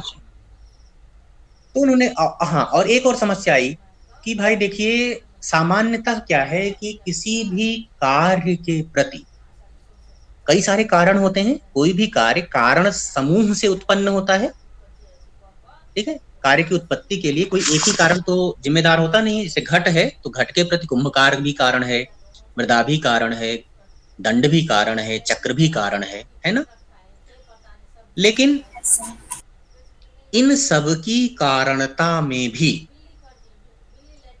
कोई एक है जिसकी कारणता विशिष्ट कारणता है, भाई वो ज्यादा इंपॉर्टेंट है बाकियों की तुलना में। यद्यपि अगर कोई एक कारण भी नहीं रहेगा तब भी कार्योत्पत्ति नहीं हो पाएगी, कार्योत्पत्ति बाधित हो जाएगी। लेकिन फिर भी जो है हम प्राधान्य अप्राधान्य का जो है निर्णय करते हैं कि भाई कौन मुख्य कारण है, कौन जो है वो मुख्य कारण नहीं है, निमित्त कारण जिसको हम कहते हैं। जैसे आपने न्याय में डिवीजन पढ़ा है, भाई कार्य के प्रति समवायी, असमवायी और निमित्त तीन तरह के कारण होते हैं। यस। ठीक है। अब कारण तीनों है, कारणता तीनों में है, समवायी कारण में भी कारणता है, असमवायी में भी और निमित्त में भी है। लेकिन आप देखें कि अगर तीनों को आप इस रूप से देखें कि कौन मुख्य है कौन गौड़ है, तो आप कह सकते हैं ना कि समवायी कारण ही मुख्य कारण है। ऐसा ही नैयायिक कहना चाहते हैं। जी सर। ठीक है। असमवायी सेकेंडरी है, फिर निमित्त कारण जो है वो टर्शियरी है। तो वैसे ही यहां पर भी अब हाँ, लेकिन एक और नियम है कि किसी भी कार्य के प्रति जो कारण होता है, उस कारण में नैयायिक के अनुसार एक कारणता नाम का धर्म रहता है। ठीक है, जैसे मनुष्य में मनुष्यता रहती है, पशु में पशुता रहती है, ऐसे ही कारण में कारणता रहती है। और कारणता जो है वो जिससे नियमित होती है, यानी वह रीजन, वह धर्म जिसके कारण वह कारण कार्य को उत्पन्न करने में समर्थ होता है, उसको हम कारणता अवच्छेदक कहते हैं। ठीक है, सिंपल शब्दों में अगर आप समझें, मैं आपसे ये पूछूं कि तंतु पट को क्यों उत्पन्न कर पाता है, यानी पट तंतु से ही क्यों उत्पन्न होता है? ऐसी क्या विशेष बात है तंतु में जिसके कारण वह पट को उत्पन्न करने में समर्थ होता है? तंतुत्व। तो नैयायी क्या कहेगा कि भाई उसमें एक विशेष धर्म रहता है जिसको हम तंतुत्व कहते हैं। तो ये जो तंतुत्व है यही कारणता अवच्छेदक धर्म है। ठीक है, तंतु कारण है इसलिए उसमें कारणता रहेगी। तंतु की कारणता किससे नियमित है? तंतुत्व से। तंतुत्व विशिष्ट है, इसलिए तंतुत्व जो है वो कारणता अवच्छेदक धर्म है। और आपने नैयायिक के यहाँ भी पढ़ा है कि यद्यपि कारण बहुत सारे होते हैं, लेकिन जब हम कारणों का ग्रहण करते हैं तो हम कम से कम कारण लेते हैं किसी कार्य के प्रति। ठीक है ना, हमारी कोशिश यही रहती है किसी कार्य के जो सबसे कम कारण, यानी जिनके होने से कार्योत्पत्ति अव्यवहित उत्तर क्षण में होती है, वही ही कार्य के प्रति कारण स्वीकार किए जाएं, अन्यों को उस कोटि में ना रखा जाए। अगर हम उनको एक्सक्लूड कर सकें तो उनको हम एक्सक्लूड कर दें। ठीक है, यस सर। तो ये हुआ कि भाई जो कारणता है, कारणता को अगर हमें लिमिटेड करना है, कारण को अगर हमें बहुत ज्यादा जो है विशिष्ट करना है, तो हमें क्या है, कारणता अवच्छेदक कोई एक होना चाहिए। ठीक है, कारणता अवच्छेदक धर्म जो है वो कोई एक होना चाहिए। जैसे पट के प्रति तंतुत्व है, घट के प्रति कपालत्व है, वैसे अब यहां क्या है, समाप्ति एक कार्य है। ठीक है, समाप्ति के दो कारण दे दिए हमने, कहीं विघ्न ध्वंस और कहीं विघ्न अत्यंता भाव। अब कारणता अवच्छेदक क्या है, वो दो हो गए, है ना? हाँ, यस सर। जबकि कार्य एक ही है, तो एक ही कार्य के प्रति दो कारणता अवच्छेदक मानना गौरव है। ठीक है, और गौरव क्या है, शास्त्र में दोष है। तो इसलिए भी ये हुआ कि भाई यहां फिर जो है आप में गौरव दोष आ जाएगा। तो इसकी निवृत्ति कैसे हो? तो पहला व्यतिरेक व्यभिचार की निवृत्ति कैसे हो, और दूसरा जो है ये जो गौरव दोष बन जाएगा, जब अगर आप दोनों को अलग अलग कारण मान लेंगे, विघ्न ध्वंस और विघ्न अत्यंता भाव दोनों को ही समाप्ति के प्रति कारण मान लेंगे, तो कारणता अवच्छेदक दो हो जाएंगे और ये गौरव हो जाएगा आपके यहाँ। ठीक है, जी सर। तो इसका जो है विश्वनाथ ने उदाहरण निराकरण किया, प्रतिबंधक संसर्गा भावस्यैव कार्य जनकत्वात्। उन्होंने कहा कि भाई देखिए, हम जो है समाप्ति रूप कार्य के प्रति जो कारण है ना, वो प्रतिबंधक संसर्गा भाव को स्वीकार कर लेंगे। यानी विघ्न ध्वंस और विघ्न अत्यंता भाव को अलग अलग कारण ना मानकर हम एक ही कारण मान लेंगे। ठीक है, और वो कारण कहलाएगा प्रतिबंधक संसर्गा भाव।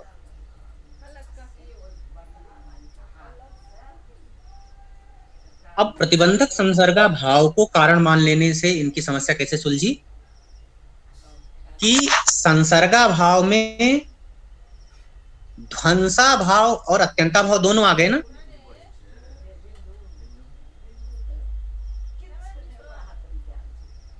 हाँ, नहीं, हाँ सर, बिल्कुल। संसर्गा भाव तीन तरीके का था, हाँ, प्राग भाव, प्रध्वंसा भाव, प्रतिबंध और अत्यंता भाव। तो नायक ने कहा कोई बात नहीं, हम क्या है अलग अलग कारण ना मानकर प्रतिबंधक संसर्गा भाव को कारण मान लेंगे, और प्रतिबंधक संसर्गा भाव को कारण मानने पर वहां विघ्न अत्यंता भाव भी आ जाएगा और विघ्न ध्वंसा भावी तो विघ्न ध्वंस भी आ जाएगा, और फिर जो है व्यभिचार नहीं होगा, क्योंकि जहां विघ्न ध्वंस ग्रंथ समाप्ति कर रहा है, वहां भी प्रतिबंधक संसर्गा भाव ही ग्रंथ समाप्ति का कारण है, क्योंकि विघ्न ध्वंस क्या है, वो संसर्गा भाव है, और विघ्न अत्यंता भाव भी संसर्गा भाव है। इसलिए जहां विघ्न अत्यंता भाव से ग्रंथ समाप्ति हो रही है, वहां भी प्रतिबंधक संसर्गा भाव रूप कारण ही विद्यमान है। तो एक ही कारण जो है वह कार्य का जनक है।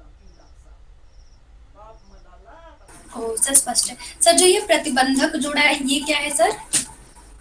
प्रतिबंधक माने कार्य का जो प्रतिबंधक है वो भी कारण को नहीं होने, कार्य का जो प्रतिबंधक है वो भी कार्य को नहीं होने देता ना। अच्छा, हाँ सर बिल्कुल। तो कार्य मात्र के प्रति प्रतिबंधक संसर्गा भाव को कारण माना जाता है, ये नैयायिकों का नियम है। कार्य मात्रम प्रति प्रतिबंधक संसर्गा भावस्य कारणत्वम इति नियमः। सर धीरे-धीरे बोल दीजिए सर एक बार। कार्यम प्रति या कार्य मात्रम प्रति यस सर। प्रतिबंधक संसर्गा भावः कारणम भवति।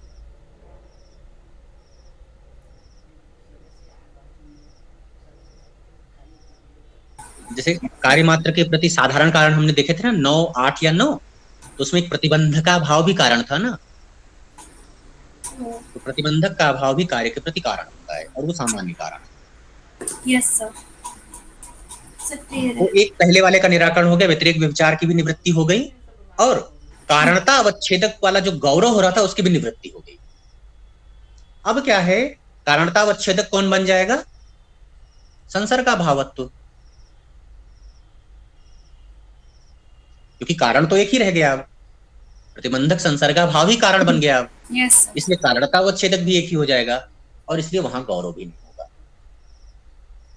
तो ग्रंथकार के अनुसार, विश्वनाथ के अनुसार, चूंकि कार्य मात्र के प्रति प्रतिबंधक संसर्गा भाव कारण होता है, इस जनरल रूल के आधार पर समाप्ति के प्रति जो है हम विघ्न संसर्गा भाव को कारण के रूप में उपस्थापित करते हैं। यानी समाप्ति का कारण क्या होगा, तो हम कहेंगे विघ्न संसर्गा भाव, क्योंकि प्रतिबंधक का संसर्गा भाव भी संसर्गा भावत्वेन कारण है।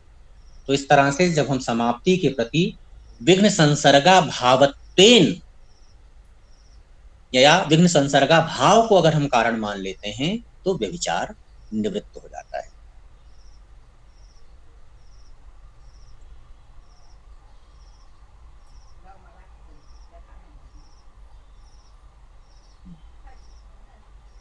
सर वहां पे स्टेटमेंट फिर अब हम क्या बनाएंगे, जो हम बना रहे थे कि विघ्न ध्वंस सत्वे ग्रंथ समाप्ति और विघ्न ध्वंस भावे ग्रंथ समाप्त्या भावः। अब हम वहां रख देंगे विघ्न संसर्गा भाव सत्वे ग्रंथ समाप्ति, विघ्न संसर्गा भावा भावे ग्रंथ समाप्त्या भावः। तो विघ्न ध्वंस की जगह या विघ्न अत्यंता भाव की जगह हम रख दें विघ्न संसर्गा भाव। हाँ मतलब सर दोनों ही केस में यही विघ्न संसर्गा भाव आएगा, है ना सर? हाँ क्लियर है। अब इतना स्पष्ट होने पर भी एक और समस्या बची कि जहां पर मंगल के बिना समाप्ति हो रही है, ऐसा भी स्थल था ना नास्तिकों के यहाँ कि मंगल के बिना उनके ग्रंथ समाप्त हो रहे थे। जी सर। वहां पर विघ्न नाशक मंगल तो है नहीं, तो उसका जो यानी जो विघ्न प्रतियोगी है उसका कोई संसर्गा भाव भी नहीं होगा, तो वहां विघ्न संसर्गा भाव के बिना समाप्ति हो रही होगी। बिल्कुल। तो फिर व्यतिरेक व्यभिचार है। हमने नियम क्या बनाया, विघ्न संसर्गा भाव समाप्ति के प्रति कारण है, लेकिन नास्तिक के यहाँ क्या है कि वहां पर मंगल के बिना समाप्ति हो रही है, तो विघ्न नाशक मंगल वहां नहीं है, विघ्न है विघ्नस्य वशत्वात्, और उस विघ्न का जो प्रतियोगी होता, जो किसी भी प्रकार का संसर्गा भाव होता, चाहे विघ्न ध्वंसा भाव होता, चाहे जो है अत्यंता भाव होता, वो नहीं है। तो इसका अर्थ है कि वहां विघ्न संसर्गा भाव है। नास्तिक के जीवन में क्या है? विघ्न संसर्गा भाव है। इसलिए वहां बिना विघ्न संसर्गा भाव रूप कारण के भी ग्रंथ समाप्ति हो रही है, तो फिर से व्यतिरेक व्यभिचार हो जाएगा। हाँ बिल्कुल। तो उन्होंने कहा नहीं, इसका तो हम देखिए, इत्थंचा नास्तिकादीनाम ग्रंथेषु जन्मांतरीय मंगलजन्य दुर्तध्वंसः। वैसे स्थल में हम क्या करेंगे, यानी जहां पर मंगल के बिना समाप्ति है वहां हम कह देंगे कि जन्मांतरीय मंगल जन्य विघ्न ध्वंस रूप विघ्न संसर्गा भाव है। भाई उसके वर्तमान जन्म में तो विघ्न संसर्गा भाव नहीं है ना, लेकिन पूर्व में जन्मांतर में जो जन्मांतरीय मंगल उसने किया था, उस जन्मांतरीय मंगल से उत्पन्न हो विघ्न, उससे विघ्न ध्वंस हुआ, इसलिए वहां भी विघ्न ध्वंस रूप विघ्न संसर्गा भाव है। प्रत्येक व्यभिचार इसी स्थल पे यही था ना कि विघ्न संसर्गा भाव के बिना भी समाप्ति कैसे हो रही है नास्तिक के ग्रंथ में। विघ्न संसर्गा भाव रूप कारण का अभाव होने पर भी ग्रंथ समाप्ति कैसे हो रही है। तो विश्वनाथ कहते हैं जन्मांतरीय मंगल जन्य दुर्तध्वंसः। जो जन्मांतरीय मंगल है, किसी जन्म में अगर उसने मंगल किया होगा उससे विघ्न का ध्वंस हुआ होगा, क्योंकि मंगल विघ्न का ध्वंस करता है, तो इसलिए विघ्न ध्वंस रूप विघ्न संसर्गा भाव वहां भी विद्यमान है। या हाँ, या स्वतः शुद्ध विघ्न अत्यंता भाव अस्ति, हम ये मान लें कि भाई उसके जीवन में विघ्नों का अत्यंता भाव है। अगर आप जन्मांतरी मंगल वाले को नहीं मानते कि भाई नास्तिक है, उसने किसी जन्म में नहीं किया होगा,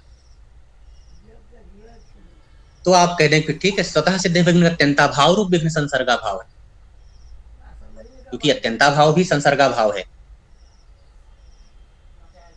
बिल्कुल।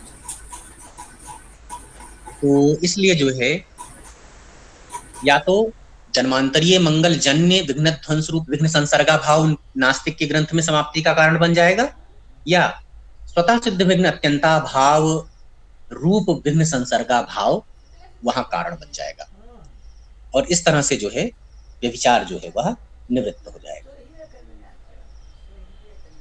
सर इसका अच्छा हो गया ये वाला बता देते, क्योंकि नास्तिक वाले में फिर हमें कन्वर्ट कराना पड़ रहा था कि उन्होंने पहले किया होगा मंगल, अब हमने मान लिया कि अत्यंता भाव रहा तो भी संसर्गा भाव में तो आ ही जाएगा।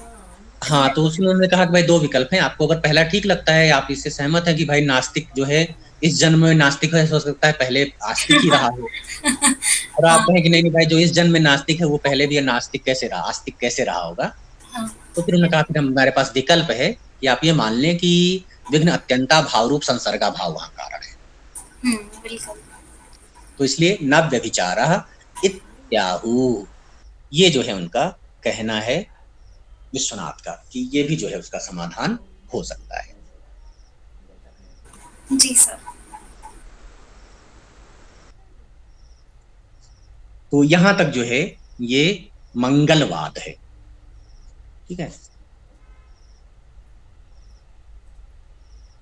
Yes sir. अब अगला जो विषय है वो है ईश्वर सिद्धि, ठीक है। जैसा कि हम जानते हैं कि आस्तिक परंपरा में आस्तिक मानने का एक लक्षण यह भी माना जाता है कि जो आस्तिक हैं वो ईश्वर की सत्ता को मानने वाले हैं, ईश्वर को स्वीकार करते हैं, इसलिए वे आस्तिक कहे जाते हैं, ठीक है। तो जो ईश्वर को ना मानने वाले दार्शनिक हैं वे ईश्वर के अस्तित्व पर आक्षेप करते हैं कि भाई ईश्वर नाम की कोई सत्ता नहीं है, क्योंकि ईश्वर के अस्तित्व को सिद्ध नहीं किया जा सकता है। ईश्वर है ऐसा आप कब कह पाएंगे? जैसे आप अन्य पदार्थों की सत्ता को सिद्ध करते हैं तो किसी प्रमाण से करते हैं।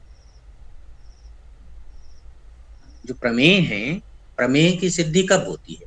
प्रमाण के द्वारा। तो जो मानाधीना मेय सिद्धि का नियम है, यानी प्रमेयों की सिद्धि प्रमाणों के अधीन होती है, प्रमाणों के द्वारा होती है, ये जो जनरल रूल है इस नियम के आधार पर ईश्वर का अस्तित्व भी यदि है तो उसे किसी प्रमाण से बोधित होना चाहिए, कोई प्रमाण होना चाहिए जिसके द्वारा आप ईश्वर को सिद्ध कर सकें। तो वे ये तर्क देते हैं कि ईश्वर जो है वह किसी प्रमाण का विषय नहीं होता है, यानी ईश्वर के अस्तित्व में कोई प्रमाण नहीं है। तो जो प्रमाण स्वीकृत प्रमाण है, ठीक है, अब वहां ये होगा कि भाई देखिए, अगर हम जैसे प्रमाणों की संख्या के विषय में भी आपने ये देखा है कि प्रमाण कितने स्वीकार किए जाएं, इसको लेकर भी परंपरा में मतभेद है। 1 से लेकर और 9 प्रमाण मानने तक की व्यवस्था है हमारे यहाँ। चारवाक केवल प्रत्यक्ष को प्रमाण मानते हैं, ठीक। बौद्ध और वैशेषिक प्रत्यक्ष और अनुमान को प्रमाण मानते हैं। जैन, सांख्य और योग प्रत्यक्ष, अनुमान और शब्द को प्रमाण मानते हैं। नैयायिक प्रत्यक्ष, अनुमान, उपमान और शब्द, ये 4 प्रमाण मानते हैं। प्रभाकर मीमांसक इन चारों के साथ अर्थापत्ति को मिलाकर 5 प्रमाण मानते हैं। भाट्ट मीमांसक और अद्वैत वेदांती इन 5 प्रमाणों के साथ अनुपलब्धि को एक जोड़कर 6 प्रमाण मानते हैं। दार्शनिक परिपाटी में जो है ये 6 प्रमाण हैं। उसके अलावा जो पौराणिक हैं वो संभव और ऐतिह्य नाम के 2 प्रमाण स्वीकार करते हैं। तो उनके यहाँ प्रमाणों की संख्या 8 है। और फिर आलंकारिक यानी जो काव्य शास्त्री हैं वे जो है चेष्टा को भी प्रमाण मानते हैं। तो इस तरह ये है कि उनके यहाँ 9 प्रमाणों की संख्या है। मुख्य जो डिबेट है वो डिबेट चारवाक, बौद्ध, जैन और आस्तिक परंपरा में भी नैयायिकों से ही मुख्य डिबेट है उनकी, ठीक है। और किसी ने जो है ना ईश्वर के अस्तित्व या ईश्वर को लेकर इस प्रकार के प्रश्न और उनके उत्तर नहीं। तो चारवाक, बौद्ध और जैन में जो है यदि हमें प्रमाणों के द्वारा ईश्वर रूप प्रमेय को स्थापित करना है तो हम क्या है कि जो उस परंपरा में स्वीकृत प्रमाण हैं उन्हीं प्रमाणों के द्वारा जब हम ईश्वर के अस्तित्व को सिद्ध कर पाएंगे तभी वे तीनों लोग मानेंगे। अगर उससे भिन्न किसी प्रमाण से आप सिद्ध करना चाहेंगे तो कहेंगे भाई हम इसको तो प्रमाण ही नहीं मानते हैं। जैसे आप अगर आप अर्थापत्ति से सिद्ध करना चाहें तो चारवाक, बौद्ध और जैन तीनों कहेंगे भाई अर्थापत्ति कोई प्रमाण थोड़ो है, इसको तो नैयायिक भी प्रमाण नहीं मानता है। तो इसलिए हमें क्या है कि हम जो है ना प्रत्यक्ष, अनुमान, उपमान और शब्द में प्रत्यक्ष, अनुमान और आगम, इन 3 प्रमाणों में से ही किसी प्रमाण से अगर ईश्वर के अस्तित्व को सिद्ध कर पाते हैं तो फिर नास्तिक जो है उसको हम कह सकते हैं कि भाई देखिए इस प्रमाण से ईश्वर सिद्ध है, इसलिए ईश्वर का अस्तित्व मानना चाहिए। अब उनमें से भी जब आप वेरीफाई करने चलते हैं कि भाई क्या ईश्वर को इन तीनों प्रमाणों में से किसी प्रमाण से सिद्ध किया जा सकता है, तो कहेगा चलिए आइए चेक करते हैं। आप पहला प्रमाण लीजिए। पहला प्रमाण क्या है? प्रत्यक्ष प्रमाण। वो पूछेगा कि भाई क्या ईश्वर का प्रत्यक्ष होता है, तो हम में से किसी सबके पास ये उत्तर है कि भाई नहीं होता है, ईश्वर का प्रत्यक्ष नहीं होता है, ये हमारा सिद्धांत है। नहीं, ये कहेगा प्रत्यक्ष में भी प्रत्यक्ष 2 तरह के होते हैं। एक होता है बाह्य प्रत्यक्ष और एक होता है मानस प्रत्यक्ष। ठीक है, ये सब चीजें जो आपने पढ़ी हुई हैं। बाह्य प्रत्यक्ष में 2 तरह के सन्निकर्ष होते हैं।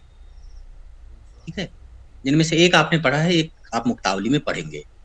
एक जिसको आप लौकिक सन्निकर्ष कहते हैं, ठीक है, और एक जिसको अलौकिक सन्निकर्ष नैयायिक मानता है। संभवतः आपने अभी तक ना पढ़ा हो अलौकिक सन्निकर्ष, या जिन्होंने तर्क संग्रह की दीपिका वगैरह पढ़ी हुई, टीका पढ़ी हुई है, तो वो संभवतः परिचित हो अलौकिक सन्निकर्ष से। मुक्तावली में जो है विश्वनाथ ने अलौकिक सन्निकर्ष का निरूपण किया और आपके कोर्स में भी है, तो आपको पढ़ाया भी जाएगा। लौकिक सन्निकर्ष यानी जो इंद्रिय जन्य सन्निकर्ष हैं, हमारी जो इंद्रियां हैं उन इंद्रियों से जो सन्निकर्ष है वो लौकिक सन्निकर्ष है, और जिस सन्निकर्ष में इंद्रियां नहीं होती हैं वो अलौकिक सन्निकर्ष है, यानी इंद्रियां जिसकी कारण नहीं होती हैं। वो 3 प्रकार का अलौकिक सन्निकर्ष होता है। तो 6 प्रकार के लौकिक सन्निकर्ष आपने पढ़े हैं और 3 प्रकार का अलौकिक सन्निकर्ष होता है। 6 लौकिक से आप परिचित हैं। 3 जो अलौकिक प्रकार के सन्निकर्ष हैं, सामान्य लक्षणा प्रत्याशक्ति, ज्ञान लक्षणा प्रत्याशक्ति और योगज प्रत्याशक्ति होती है। सब तो फिर से। सामान्य लक्षणा प्रत्याशक्ति, यस सर। ज्ञान लक्षणा प्रत्याशक्ति, प्रत्याशक्ति माने सन्निकर्ष, और योगज लक्षणा प्रत्याशक्ति। सर ठीक है। तो बौद्ध या पूर्व पक्षी कहते हैं या नास्तिक कहते हैं कि भाई देखिए, ये जो प्रत्यक्ष के टाइप्स हैं आपके यहाँ, इनमें से किसी भी प्रकार से ईश्वर का प्रत्यक्ष नहीं होता। आप कहीं से भी करें। जैसे आप पहले लें बाह्य प्रत्यक्ष को, तो बाह्य प्रत्यक्ष जो इंद्रिय जन्य प्रत्यक्ष है, उससे ईश्वर का प्रत्यक्ष नहीं किया सकता। क्यों नहीं किया जा सकता? तो 2 तर्क नैयायिक दे सकता है।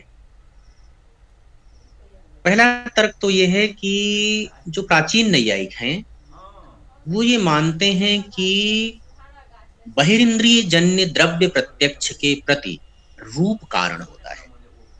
बहिरिंद्रिय जन्य द्रव्य प्रत्यक्षम प्रति रूपम कारणम भवति, ये उनका नियम है। यानी अगर किसी द्रव्य का किसी इंद्रिय से प्रत्यक्ष होना है तो उस द्रव्य में रूप अवश्य होना चाहिए। ठीक है, अगर कोई द्रव्य रूपवान नहीं है तो उसका जो है बहिरिंद्रिय से प्रत्यक्ष नहीं हो सकता, बाह्य इंद्रिय से उसका प्रत्यक्ष नहीं हो सकता। ठीक है, सर रूप मतलब उसका शेप, कोई साइज ऐसा होना चाहिए, मतलब फिजिकल एंटिटी होनी चाहिए। फिजिकल एंटिटी तो है, अस्तित्व तो है। रूप नामक जो गुण होता है ना, रूप गुण, वो रूप गुण होना चाहिए उसमें। अच्छा अच्छा अच्छा, ओके सर। तो जबकि नब्बे न्यायिक इस नियम को नहीं मानते हैं। नब्बे न्यायिक कहते हैं कि भाई अगर हम ये नियम मानेंगे तो फिर जो है ना वायु का प्रत्यक्ष नहीं होगा, क्योंकि वायु में रूप तो नहीं है, वायु में रूप का अत्यंता भाव है। रूप रहित स्पर्शवान वायु। हाँ। तो वो कहते हैं हम ये नियम नहीं मानते। नैयायिक इसी नियम से, प्राचीन नैयायिक क्या है वो, वहां भी देखिए मतभेद है दोनों। प्राचीन न्याय वायु को अनुमेय मानता है। प्राचीन न्याय के अनुसार वायु का प्रत्यक्ष नहीं होता। उनके अनुसार वायु अनुमान का विषय, अनुमिति होती है उसकी। नब्बे न्याय में वायु का भी प्रत्यक्ष माना जाता है। ठीक है, तो स्पार्शन प्रत्यक्ष इसको कहते हैं। तो उन्होंने अपना एक नियम बना लिया कि भाई नहीं, बहिरिंद्रिय जन्य द्रव्य प्रत्यक्ष के प्रति केवल रूप ही कारण नहीं होता है, कहीं रूप कारण होता है और कहीं स्पर्श भी कारण होता है। तो वायु में जो है रूप नहीं है फिर भी स्पर्श है, इसलिए भी उसका प्रत्यक्ष होता है, क्योंकि वायु का त्वच प्रत्यक्ष है हमारे पास, स्पार्शन प्रत्यक्ष है हमारे पास। अब वो कहेगा कि भाई देखिए, या हम ही कहेंगे कि भाई देखिए, ईश्वर का इनमें से कोई प्रत्यक्ष, यानी उसका ना तो चाक्षुष प्रत्यक्ष हो सकता है, ना घ्राणक प्रत्यक्ष हो सकता है, ना रासनक प्रत्यक्ष हो सकता है। क्यों? क्योंकि ईश्वर में ना तो रूप है, ना रस है, ना गंध है ना, इनसे ये सब गुण नहीं है ईश्वर में। हाँ सर, नहीं। रूप रस गंध शब्द स्पर्श ये नहीं है। ठीक है, ईश्वर लेकिन क्यों नहीं है? इस हिसाब से क्या ईश्वर निर्गुण है या सगुण है? निर्गुण बन गया ऐसे तो। सगुण है सर, उसमें 8 शेष गुण है। हाँ, न्याय में सही। ठीक है, बहुत सारे गुण हैं उसमें, ये नहीं है शब्द स्पर्श रूप रस गंध नहीं है, फिर भी उसमें जो है ना ज्ञान इच्छा इत्यादि गुण हैं, तो सगुण है नैयायिक का ईश्वर। तो वो कहते हैं लेकिन जो है जब हम इंद्रिय प्रत्यक्ष करते हैं तो इंद्रिय प्रत्यक्ष में हम देखते हैं कि इंद्रियां जो है उसी विषय का प्रत्यक्ष करती हैं, उसी विषय का ग्रहण करती हैं जब उनमें वो गुण विद्यमान होता है। यानी चक्षु केवल रूपवान द्रव्य का ही ग्रहण कर पाती है, रसना जिसमें रस होगा तो रसना उसका ग्रहण करेगी, गंध होगा तो फिर घ्राण उसका ग्रहण करेगा।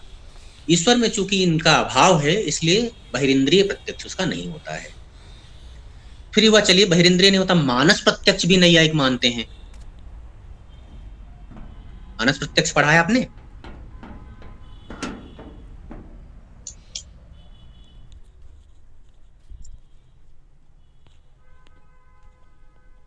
मानस प्रत्यक्ष जो मन इंद्रिय के द्वारा होता है, ठीक है? सुखादि उपलब्धि। हाँ, सुख आदि का।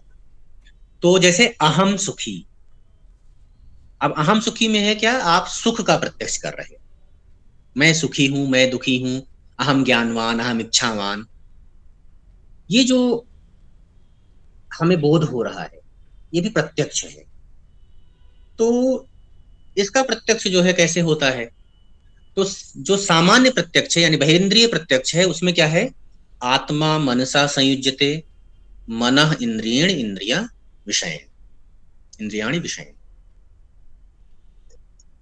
मानस प्रत्यक्ष में रूल थोड़ा सा डिफरेंट है, क्योंकि यहां पर जो है किसी विषय से सन्निकर्ष नहीं होता है, इसलिए यहां पर जो है आत्म मन संयोग जो है ये केवल आत्मा और मन इन दोनों के द्वारा संपन्न कर दिया जाता है। मानस प्रत्यक्ष जो है उसमें आत्मा और मन यही चाहिए, और कोई इंद्रिय नहीं चाहिए, और कोई विषय भी नहीं चाहिए, ठीक है? तो जब किसी वस्तु का हमें अनुभव होता है और वो वस्तु अगर हमें अनुकूल है तो हमें अहम सुख, इस प्रकार से सुख का ज्ञान होगा, वो ज्ञान आत्मा में रहेगा, है ना? सुख आत्मा में रहता है समवाय संबंध से, तो सुख आत्मा में समवाय संबंध से विद्यमान है, आत्मा का मन के साथ संयोग होता है, और फिर जो है आत्ममन संयोग से इस सुख का भी प्रत्यक्ष कर लेती है आत्मा, और अहम सुखी ये अनुभूति हो जाती है, और इसी में अहम का भी प्रत्यक्ष स्वीकार कर लेता है नहीं, अहम सुखी, अहम दुखी, अहम इच्छावान, अहम ज्ञानवान, इन प्रत्ययों में, इन प्रतीतियों में जो अहम है उसका भी प्रत्यक्ष हो रहा है, जिसको वो मानस प्रत्यक्ष कहते हैं।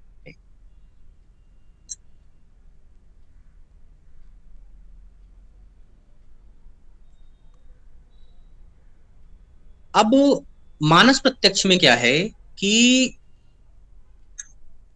आत्मन संयोग जो है ये कारण है। जैसे आपने पढ़ा भाई कार्य है तो उसके तीन कारण हो,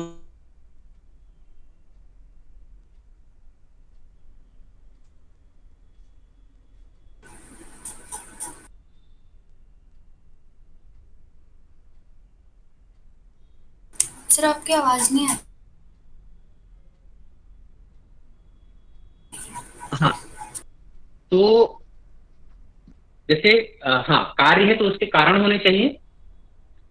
हाँ हाँ तो यस। सामान्य प्रत्यक्ष के में क्या है, अगर हम ये कहें भाई कि घट का चाक्षुष प्रत्यक्ष हो रहा है, तो घट के चाक्षुष प्रत्यक्ष का समवायी कारण कौन है?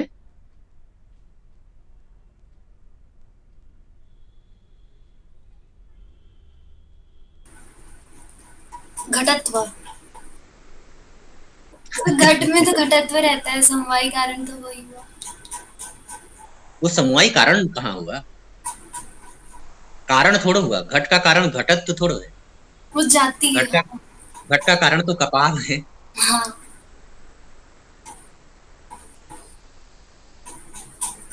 भाई अगर हम घट का समवायी कारण खोजें तो घट का समवायी कारण तो कपाल है ना नैया के हिसाब से, हाँ पट का कब। समवायी कारण तो तंतु है ना। हम्म।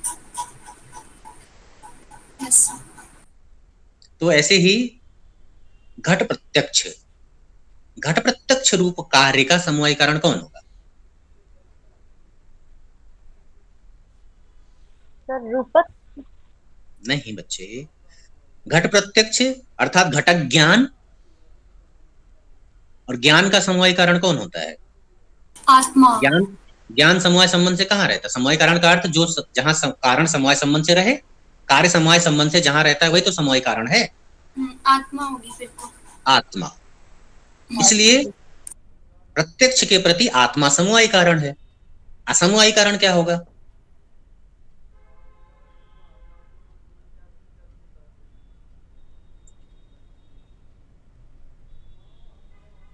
जो असमवाय कारण की परिभाषा घटित कर लीजिए, समवाय कारण प्रत्यासन्न मौद्रित सामर्थ्यम।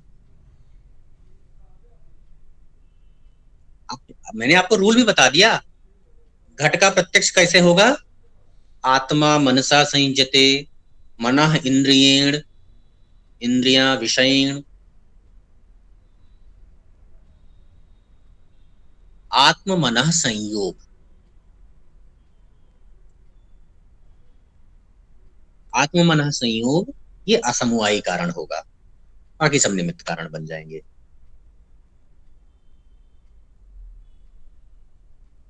जी सर।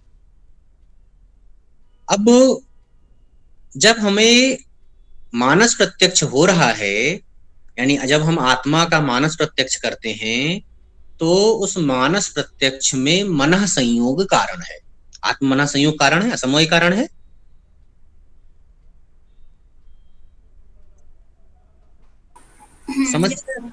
समस्या क्या है कि जो ईश्वर आत्मा क्या है, न्याय दर्शन में विभु है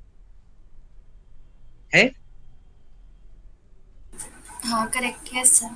और विभु द्रव्यों का सभी मूर्त सबके साथ संयोग होता है सर्वमूर्त मूर्त द्रव्यत्वम, ना, सबके साथ है। हम्म। तो मेरे अंदर भी एक आत्मा है, आपके अंदर आत्मा है, मेरा मन है और आपका मन है, आत्मा विभु है। तो आत्मा मन संयोग को कारण मानने पर मेरी आत्मा आपके मन से संयुक्त होगी और मैं आपकी आत्मा का भी प्रत्यक्ष करने लगूंगा।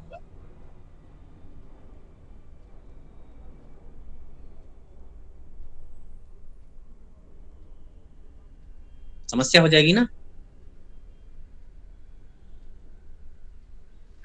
यस सर, ये तो फिर स्वाद हो जाएगा। आत्मा के प्रत्यक्ष में आत्म मन संयोग कारण है। हमारी आत्मा जब मन के साथ संयुक्त होती है तभी आत्मा का प्रत्यक्ष हो पाता है, जिसको हम मानस प्रत्यक्ष कहते हैं। अब यह है कि आत्मा न्याय दर्शन में विभु है और विभु होने के कारण उसका सभी द्रव्यों से संयोग है। मन भी एक द्रव्य है। जो मन आपके भीतर है या मुझसे इतर जितने भी मन हैं उनके साथ हमारी आत्मा का संयोग है, क्योंकि विभु द्रव्य है। तो अगर हम मन संयोग को ही कारण माने तो मेरी आत्मा से आपकी आत्मा का भी मानस प्रत्यक्ष हो जाना चाहिए, या आपकी आत्मा में रहने वाले जो सुख दुख आदि हैं उनका भी मानस प्रत्यक्ष होना चाहिए, क्योंकि आत्मा मन संयोग रूप कारण विद्यमान है। लेकिन ऐसा होता नहीं है। प्रॉब्लम समझ आई? जी सर। तो इसका निराकरण करते हैं नैया कि भाई देखिए, आत्म प्रत्यक्ष के प्रति केवल मन संयोग कारण नहीं होता है, अपितु परात्म व्यावृत विजातीय मन संयोग कारण होता है। आत्म प्रत्यक्षम प्रति केवलम मन संयोग एव कारण न भवति, अपितु आत्म प्रत्यक्षम प्रति परात्म व्यावृत विजातीय मन संयोगम कारणम भवति। परात्म व्यावृत दूसरे की आत्मा से भिन्न विजातीय मन संयोग, वो कारण होगा। ठीक है? तो मैं आपकी आत्मा का मानस प्रत्यक्ष नहीं कर सकता, क्योंकि वहां जो आत्म मन संयोग है वो विजातीय मन संयोग नहीं, परात्म व्यावृत विजातीय मन संयोग नहीं है।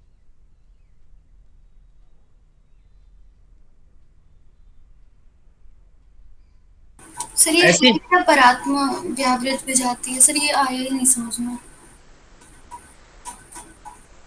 परात्म व्यावृत, मेरे अंदर एक आत्मा, आपके भीतर एक आत्मा, मेरे भीतर एक मन, आपके भीतर एक मन। Yes sir. नियम यह है कि जब आत्मा मन से संयुक्त होगी तो ज्ञान होगा।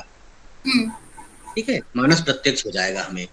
Yes sir. लेकिन ऐसा मानने में समस्या क्या है कि आत्मा विभु है, विभु होने के कारण उसका सर्वत्र संबंध है,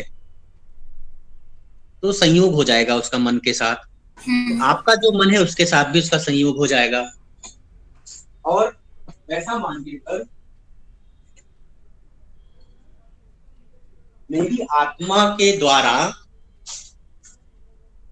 आपके मन के साथ संयुक्त होने पर आपकी आत्मा का भी प्रत्यक्ष मुझे होने लगेगा, क्योंकि आत्मा संयुक्त मन की बात पढ़ लेगा। हाँ, तो आप सुखी हैं और दुखी हैं वो मुझे भी प्रत्यक्ष हो जाना चाहिए, क्योंकि आत्म संयोग रूप कारण हो गया। भाई कारण उपस्थित है तो कार्य होना चाहिए। समवायी कारण आत्मा है, असमवायी कारण आत्मना संयोग है। दोनों उपलब्ध हैं।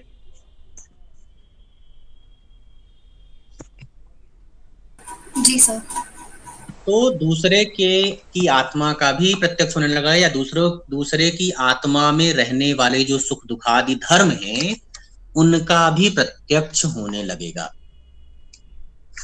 लेकिन ऐसा होता नहीं है। हम जो है दूसरे की आत्मा या दूसरे की आत्मा में रहने वाले सुख दुखादि धर्मों का प्रत्यक्ष नहीं कर पाते। अपनी आत्मा और अपनी आत्मा में रहने वाले सुख दुखादि धर्मों का तो प्रत्यक्ष में होता है, लेकिन हम दूसरे की आत्मा और दूसरे की आत्मा में रहने वाले सुख दुखादि धर्मों का प्रत्यक्ष नहीं कर पाते हैं, नहीं कर सकते हैं। तो ऐसा कैसे कहा जा सकता है? तो उन्होंने कहा भाई देखिए, हम क्या करते हैं, जो नियम है कि आत्म प्रत्यक्ष में मनः संयोग को कारण माना गया है, एक्चुअली केवल मनः संयोग कारण नहीं है। आत्म मनः संयोग क्या है? वो परात्म व्यावृत या विजातीय होना चाहिए। ठीक, आत्म मनः संयोग जब परात्म व्यावृत होगा या विजातीय होगा,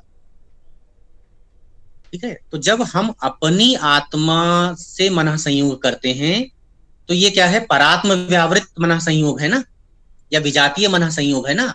दूसरे के रहने वाली आत्मा या उसके मन से तो हमारा संयोग नहीं हुआ है ना। नहीं हुआ। Yes sir.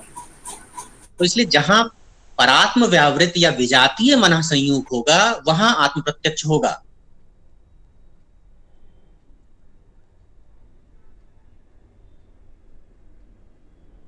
क्योंकि दूसरे के मन में आत्मनः संयोग जो है वो परात्म व्यावृत या परात्म व्यावृत का अर्थ है दूसरे की आत्मा में असमवेत।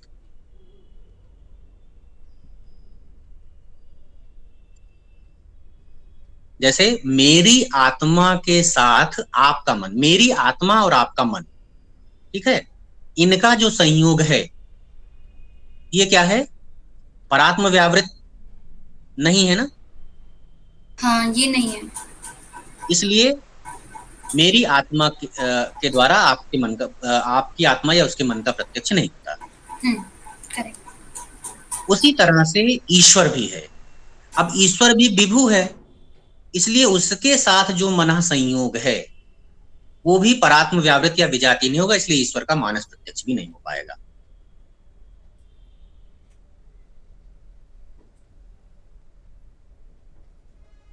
सर ये क्या लास्ट लाइन सर आपने क्या बोली? ईश्वर भी विभु है, इसके लिए बात हम। हाँ, ईश्वर भी विभु है। ईश्वर भी तो आत्मा ही है ना। हाँ हाँ। विभु है तो उसके साथ भी मनः संयोग है, इसलिए ये होगा कि भाई ईश्वर का बाह्य प्रत्यक्ष ना हो रहा, लेकिन ईश्वर का मानस प्रत्यक्ष किया जा सकता है। अगर हम ये कहें कि आत्मा के प्रत्यक्ष में मनः संयोग कारण है, तो फिर इस नियम से ईश्वर का मानस प्रत्यक्ष हो जाना चाहिए। हाँ, क्यों? क्योंकि ईश्वर आत्मा है और विभु है। विभु होने के साथ हमारी मन के साथ उसका संयोग हो जाएगा और आत्म मनः संयोग की कंडीशन पूरी हो जाएगी, तो फिर ईश्वर का मानस प्रत्यक्ष हो जाएगा। तो नहीं भाई, रूल ये तो नहीं है ना। रूल ये थोड़ा था आत्म प्रत्यक्षम प्रति मनः संयोग कारणम। हमने तो उसको ना, रूल को हमने इस रूप से परिष्कृत किया है कि आत्म प्रत्यक्ष में परात्म व्यावृत या विजातीय मनः संयोग कारण होता है। परात्म व्यावृत माने दूसरे की आत्मा में असमवेत। तो ईश्वर के साथ जो मनः संयोग है वो परात्म व्यावृत नहीं है या विजातीय नहीं है, इसलिए जो है ईश्वर का मानस प्रत्यक्ष जो है वो नहीं होगा। जैसे हमारी आत्मा के द्वारा आपके मन का संयोग जो है वह है, लेकिन यह जो है परात्म व्यावृत नहीं है, विजातीय मनः संयोग नहीं है, इसलिए जो है मेरी आत्मा के द्वारा आपकी आत्मा या आपकी आत्मा में रहने वाले धर्म का मानस प्रत्यक्ष नहीं हो सकता है। तो वैसे ही ईश्वर भी विभु है और उसके साथ मनः संयोग भी हो सकता है, लेकिन वह मनः संयोग चूंकि विजातीय नहीं है, इसलिए ईश्वर का मानस प्रत्यक्ष जो है वह संभव नहीं। तो प्रत्यक्ष के जो दोनों प्रकार हैं, चाहे बाह्य प्रत्यक्ष हो या मानस प्रत्यक्ष हो, इन दोनों के द्वारा ईश्वर का प्रत्यक्ष नहीं हो सकता। फिर वह चलिए छोड़िए, प्रत्यक्ष से नहीं अनुमान से कर लीजिए, ईश्वर का ज्ञान अनुमान प्रमाण से कर लीजिए। तो नास्तिक कहेगा कि भाई देखिए, अनुमान जो है उसका लक्षण क्या है? लिंग परामर्शो अनुमानम। अनुमान की सिद्धि के लिए जो है ना हेतु होना चाहिए, लिंग होना चाहिए, कोई साधक हेतु होना चाहिए। लेकिन ईश्वर की सिद्धि का कोई साधक हेतु नहीं है, उसका कोई लिंग है नहीं, उसका कोई चिन्ह तो है ही नहीं आपके पास उसको पहचानने का। और जब तक कोई लिंग नहीं होगा, कोई हेतु नहीं होगा, साधक हेतु नहीं होगा, तो अनुमान नहीं हो सकता है। तो इसलिए अनुमान प्रमाण के द्वारा भी ईश्वर सिद्धि नहीं हो सकती। फिर उपमान प्रमाण से कर लीजिए, गो सदृशो गवयः। यहां भी हम यद्यपि गवय को नहीं जानते, फिर भी सादृश्य को देखकर हम पहचान लेते हैं। तो कहता है भाई देखिए, ये तब हो सकता है जब ईश्वर के सदृश कोई वस्तु होती। गो सदृशो गवया, तो हम कह पाते हैं जब गवय के सदृश गो उपलब्ध होता है ना, गो का हमें प्रत्यक्ष होता है, तभी तो हम गो सदृशो गवया, ये इस वाक्य को सुनकर गवय को पहचान पाते हैं। ईश्वर तो अकेला है, एक ही सत्ता है, इसलिए उसके सदृश कोई किसी वस्तु के ना होने से उपमान के द्वारा भी ईश्वर जो है वो सिद्ध नहीं हो सकता। फिर वह लेकिन चलो ठीक है, ये अगर तीनों ना हो, लेकिन सबसे मजबूत प्रमाण क्या है? वो शब्द प्रमाण है। और शब्द प्रमाण ईश्वर स्वीकार करता है क्योंकि वो वेद को प्रमाण मानता है, और वेद में ईश्वर है, ईश्वर को कहा गया, ईश्वर की सत्ता को स्वीकार किया गया है। इसलिए जो ईश्वर के बोधक वाक्य हैं वेद में, जैसे दावा भूमि जनन देव एकः, विश्वनाथ ने जो इसको उद्धृत भी किया है, तो श्रुति के द्वारा ईश्वर के अस्तित्व को मान ले आप, तो वहां जो है नास्तिक कहेगा कि भाई इसको आप कैसे मानेंगे? आपके दर्शन में वेद क्या है? वो ईश्वरोच्चरित है।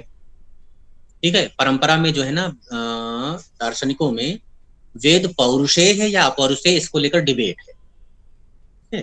कुछ लोग वेद को अपौरुषेय मानते हैं, जैसे मीमांसक वेदांती। कुछ लोग वेद को पौरुषेय मानते हैं, जैसे नैयायिकों के अनुसार ईश्वर जो है वो उसने वेद का उच्चारण किया है, वे ईश्वरोच्चरित है वेद। ठीक है, तो वहां ये होगा कि भाई देखिए, जब वेद का प्रमाण ही ईश्वर पर निर्भर है और ईश्वर ही अभी संदिग्ध है, तो फिर वेद का प्रमाण भी तो संदिग्ध हो गया ना। वेद तो तब प्रमाण होगा जब ईश्वर का प्रमाणत्व सिद्ध हो जाए, ईश्वर तो प्रमाणिक सिद्ध हो जाए पहले। क्योंकि आपके यहाँ वेद क्या है? ईश्वरोच्चरित है, पौरुषेय है, ईश्वर की कृति है।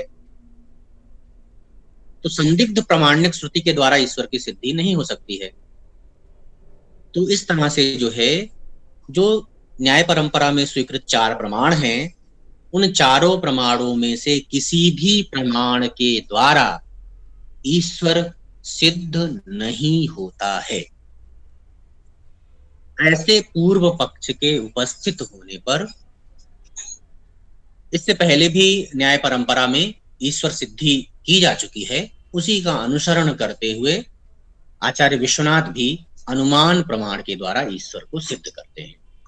ठीक है, तो ये जो है उसकी पूर्व पक्ष की भूमिका है।